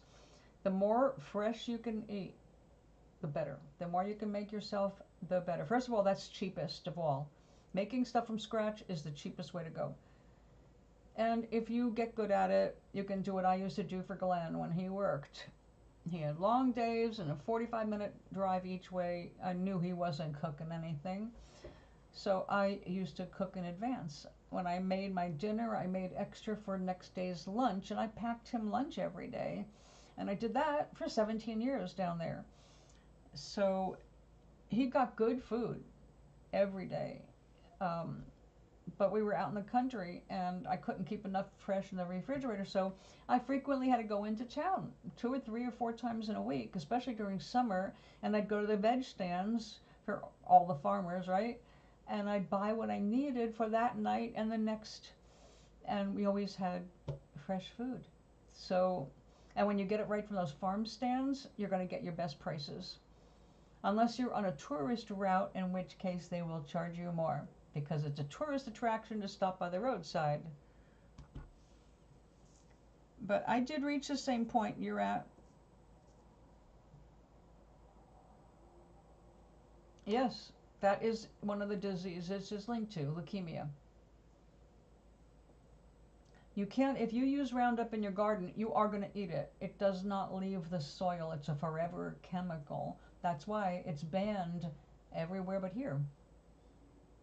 But Bayer doesn't want to lose their money that they spend in buying Monsanto chemical division. While Monsanto specializes in the genetically modified sector. Same here, Doc. Same here. The more I cook and you taste really good food, yes, adulting can suck when you're tired. But if you prepare for it, okay, Oinkiness, what she did for cooking for her and her husband, I was trying to remember his screen name, begins Orion. She would get her groceries delivered once a week, and the first thing she would do when putting things away, she would chop everything up, like all the celery, all the carrots, all the onions, and she'd put them in containers in the refrigerator because they'll last for a week. If you cut them up and they're dry, they'll last. If you take a head of lettuce, cut the bottom off, wash and dry the leaves. If you dry those leaves and the bottom is gone, it can stay for over a month in a plastic bag in your refrigerator. Only time I lose my lettuce is if I accidentally freeze it because I've got a crappy refrigerator.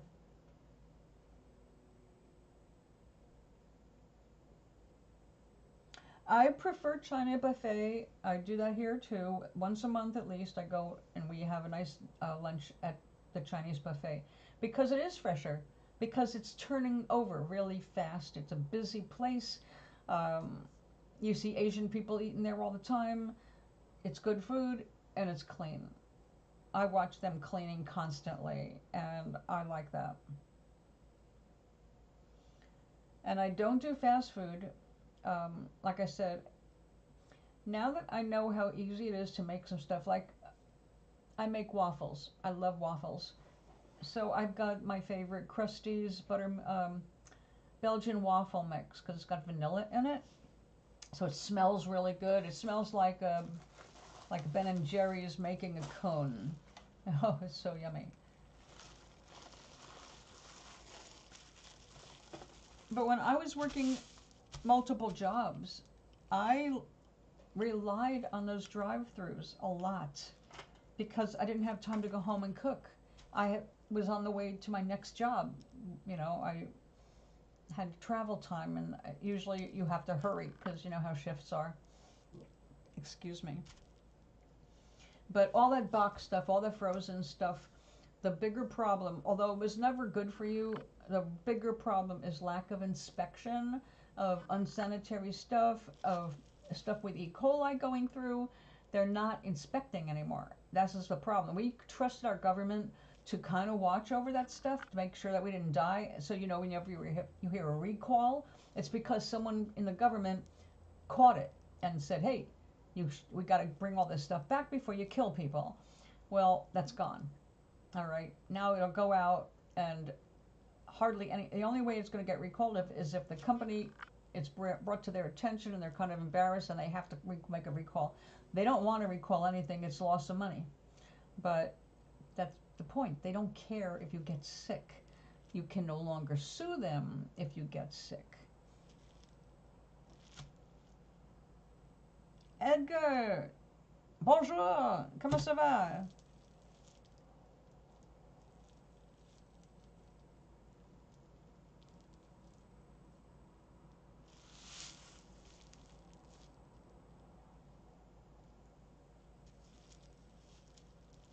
What did I do with that stupid button? Do you believe this? I am just like, I must be hungry or something because I'm just losing things right under my nose. No, I always look like this. I'm anemic and I don't have any makeup on. I mean, I am sick. I have blood cancer, but that's not gonna ever go away. What you're seeing is no makeup and no iron. Okay, I covered a button with wool for this purse for a little girl and just managed to drop it somewhere, so now I have to find this button. That's ridiculous. Make sure it didn't end up in a pocket. On the floor. Oh, I dropped it, I picked it up. Did you see a pink button here? Is it my eyes? I'm still looking for screws. Doc!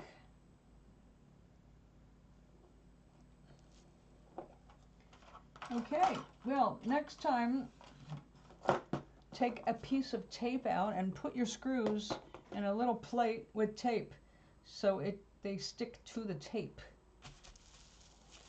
I had to take apart my Korg Poly 6 synthesizer.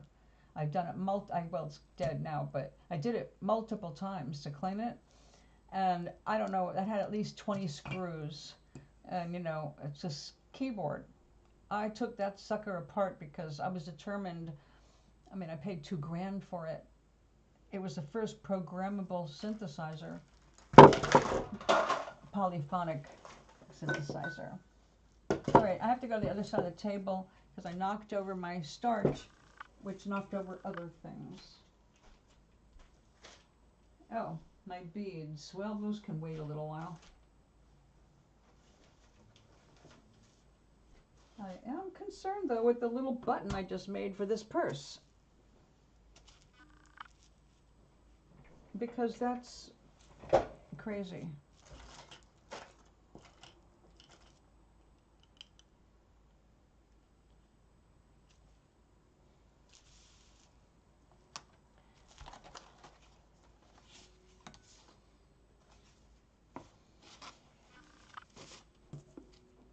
Now, unfortunately, with the synthesizer,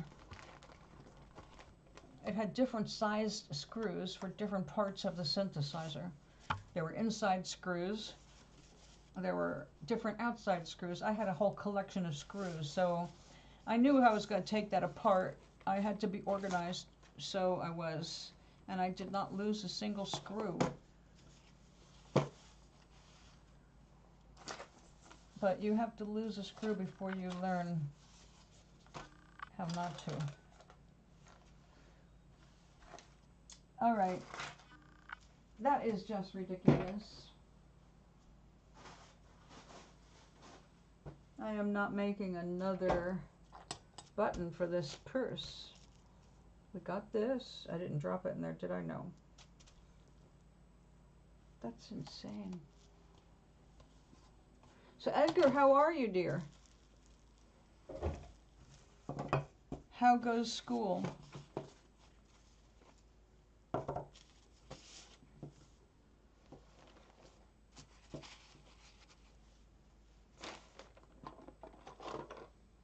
Nope.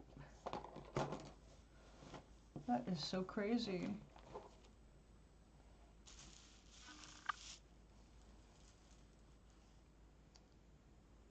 Be the screwdriver.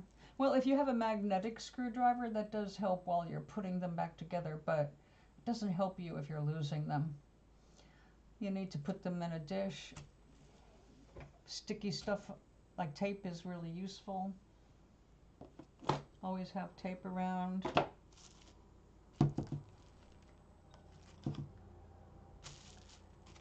I have tried to be the screwdriver, and that's usually how I destroy my fingernails.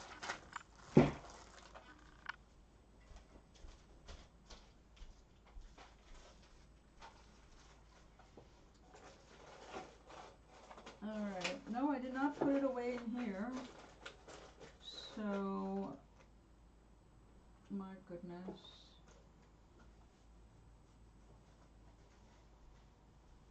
Well, that's really dumb of me.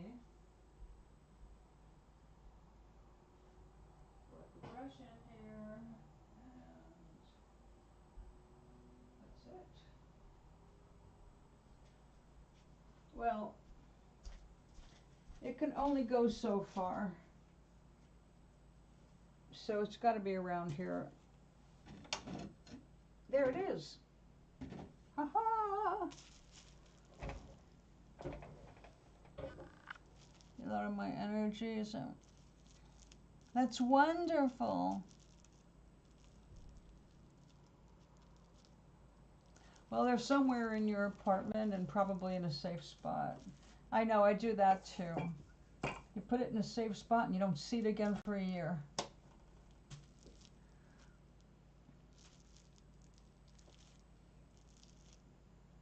And Edgar, I will try to remember to take a few minutes and put some makeup on before I come back tomorrow afternoon.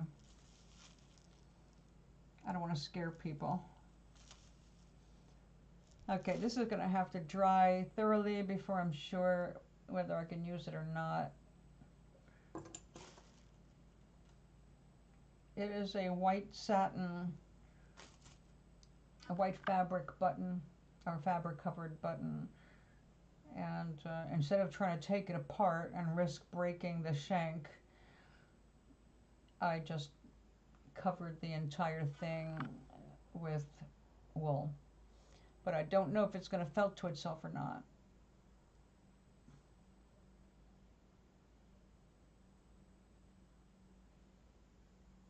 Maui, if you want to find those tomorrow. No, one could. Okay. So I'm actually a little bit tired today. I had running around. It was a mammogram day. So, Maui, if you want to find those things when you lay down tonight, tell your brain you want to remember where they are. See them in your mind's eye. So program your brain to find them for you because your brain knows where they are. Part of you has not forgotten where you shifted them to. So if you sit down and specifically ask your brain, okay, brain, or whatever you want to call your brain, tell her what you need. If you do that on a regular basis with things, it will get faster and easier every time you ask. The answers will pop into your head.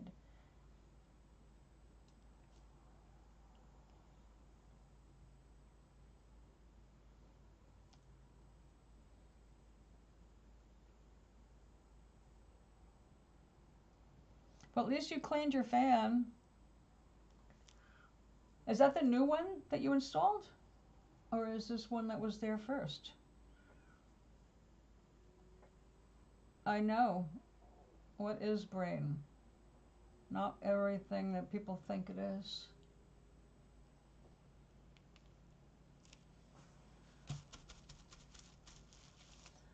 All right, so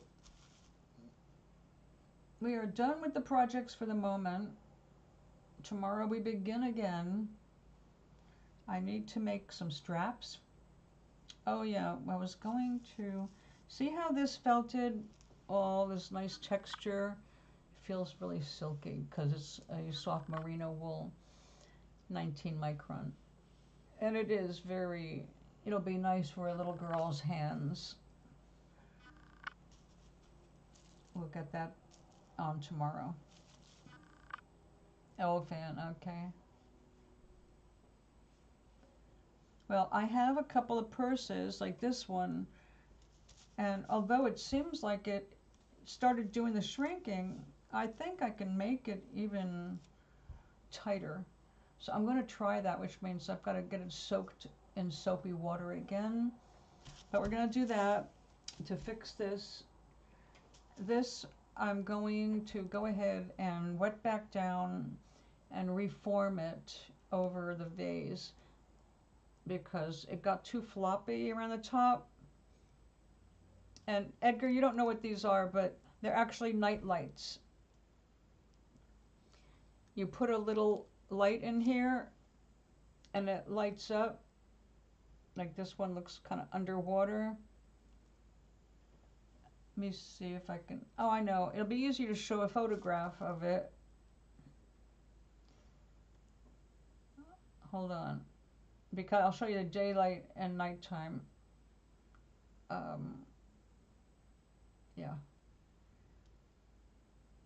Okay, this is on my windowsill in the bedroom. Whoop. It happens to match the flower. See how it lit up it looks? That's the sunlight. Oops, you gotta turn it. This is the same lamp in the bathroom with the little candle in it. Super soft. If it falls over, you don't even hear it. It's so soft.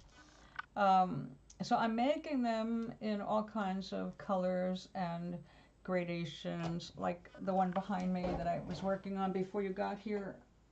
This purple and gray and white. I call it rainy day because it was a rainy day I made it. Right now it is, I've got starch and it's wet, so I'm leaving it on the vase that I formed it on, and just making it a little stiffer so it stands up better. And this came out really pretty on the inside too. So when the light is on in this one, which you can't really sell, it really glows. It makes you think of a rainy day, but the purple kind of lifts it, and so it's not depressing rainy day. Oh, upside down.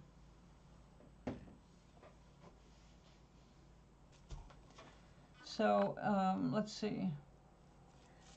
What I want to do next is I want to do another, wait a minute. Oh, I'm sorry. I have to get you back up here. And thank you. Okay. I had to catch up. My scroll disappeared. I was back at the very first. I made a painting with the colored wool. I'll show you that too, for Gloria. Because honestly, I'm so sick of painting those little pictures.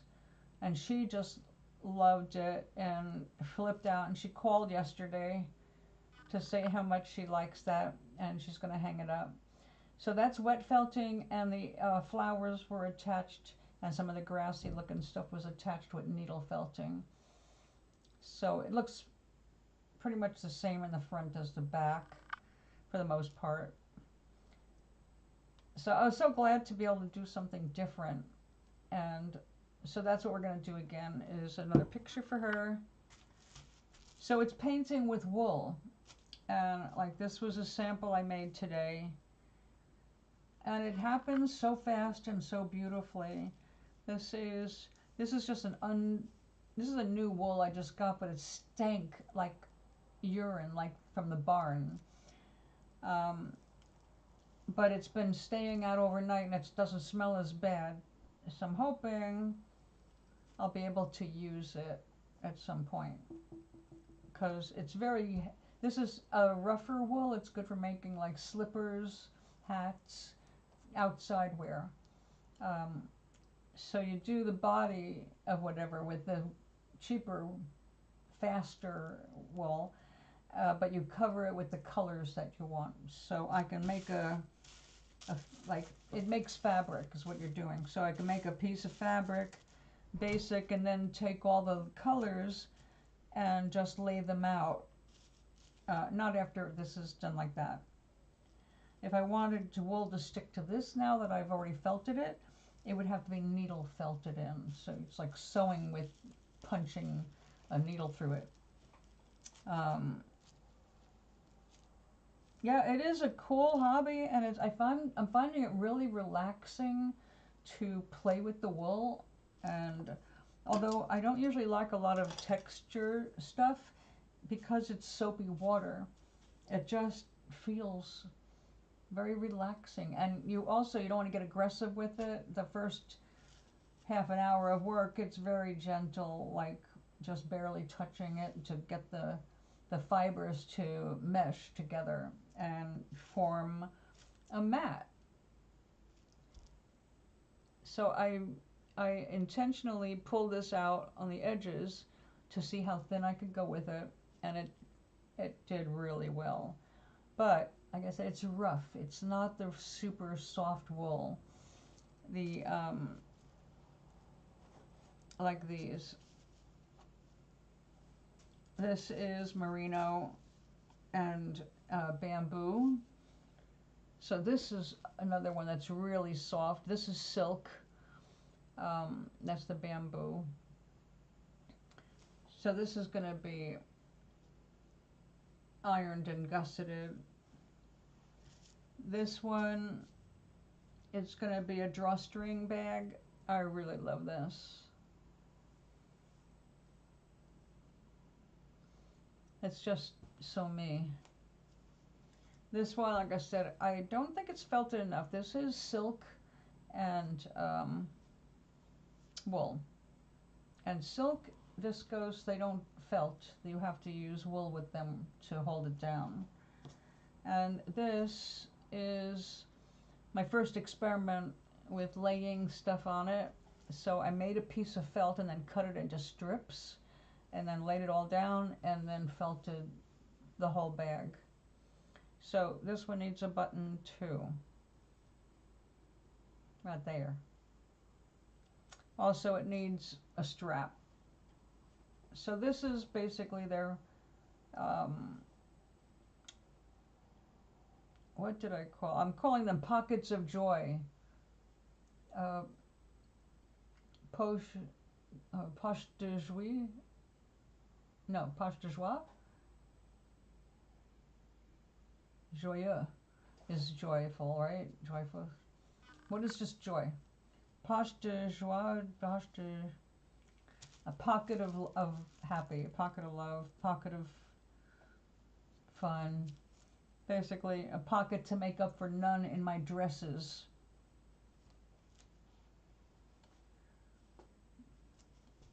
So, yeah, I am definitely having a good time, and I'm loving making things for people that I've wanted to gift for a long time.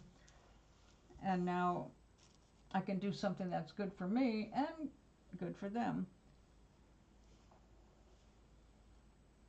So I love those lanterns. Let me show you the one I made for my girlfriend, because these are the colors I just ordered.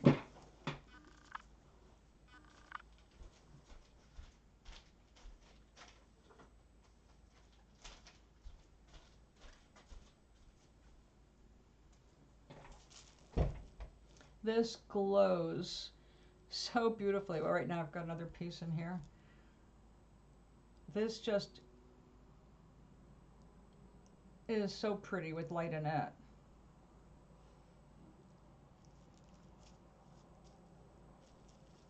Penny for your thoughts. My thoughts are worth more than a penny.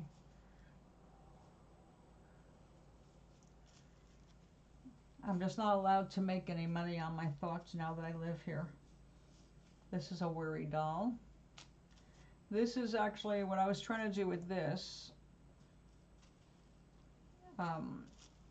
But this needed a button, because this I made, so you just fold it over and it stays closed. And it's a handy thing to have in your purse or your bag if you just need to have a few things close by. But this is for a 4-year-old. And then using the same colors, I love this. I made this slouchy bag, which is, again, it's a nightlight. you put the light in there, and these colors are just awesome. That beautiful orange is bamboo, viscose. And the gold, where is it? The gold here is silk from Sari, S-A-R-I, Sari the outfit. So I just love, makes me think of Halloween, this whole thing. So yes, I am having a wonderful time.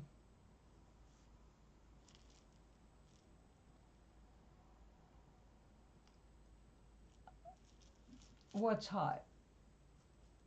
These? I think it's kind of hot. It's cool. It's so hot it's cool.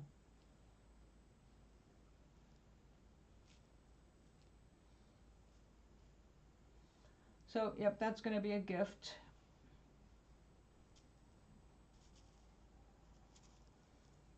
Now, see, I can't send anything to you, Doc, because this would become a cat toy.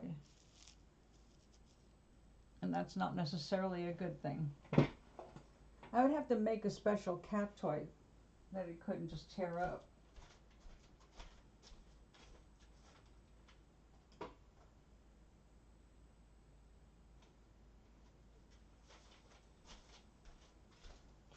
Now this one glows kind of dark, but it matches my girlfriend's new living room paint.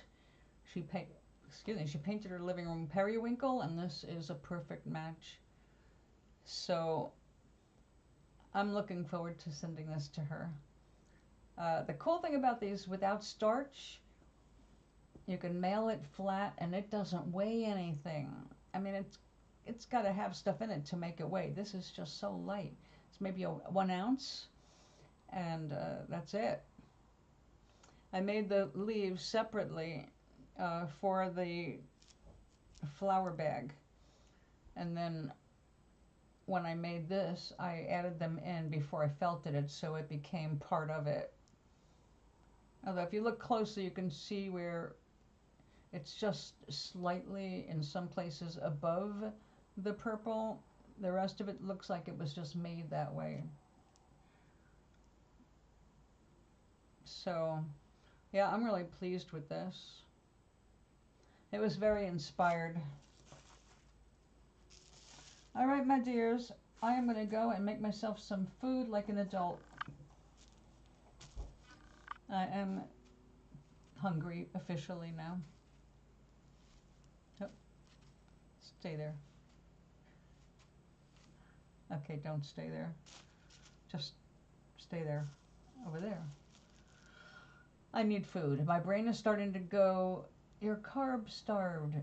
Get some food for your brain. I'm going to go do that right now. You all have a great night, whatever's rest of your evening.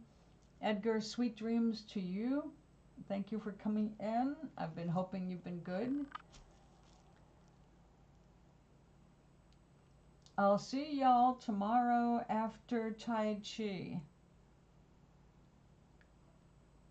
About Voltaire. Oh, Voltaire's pretty interesting.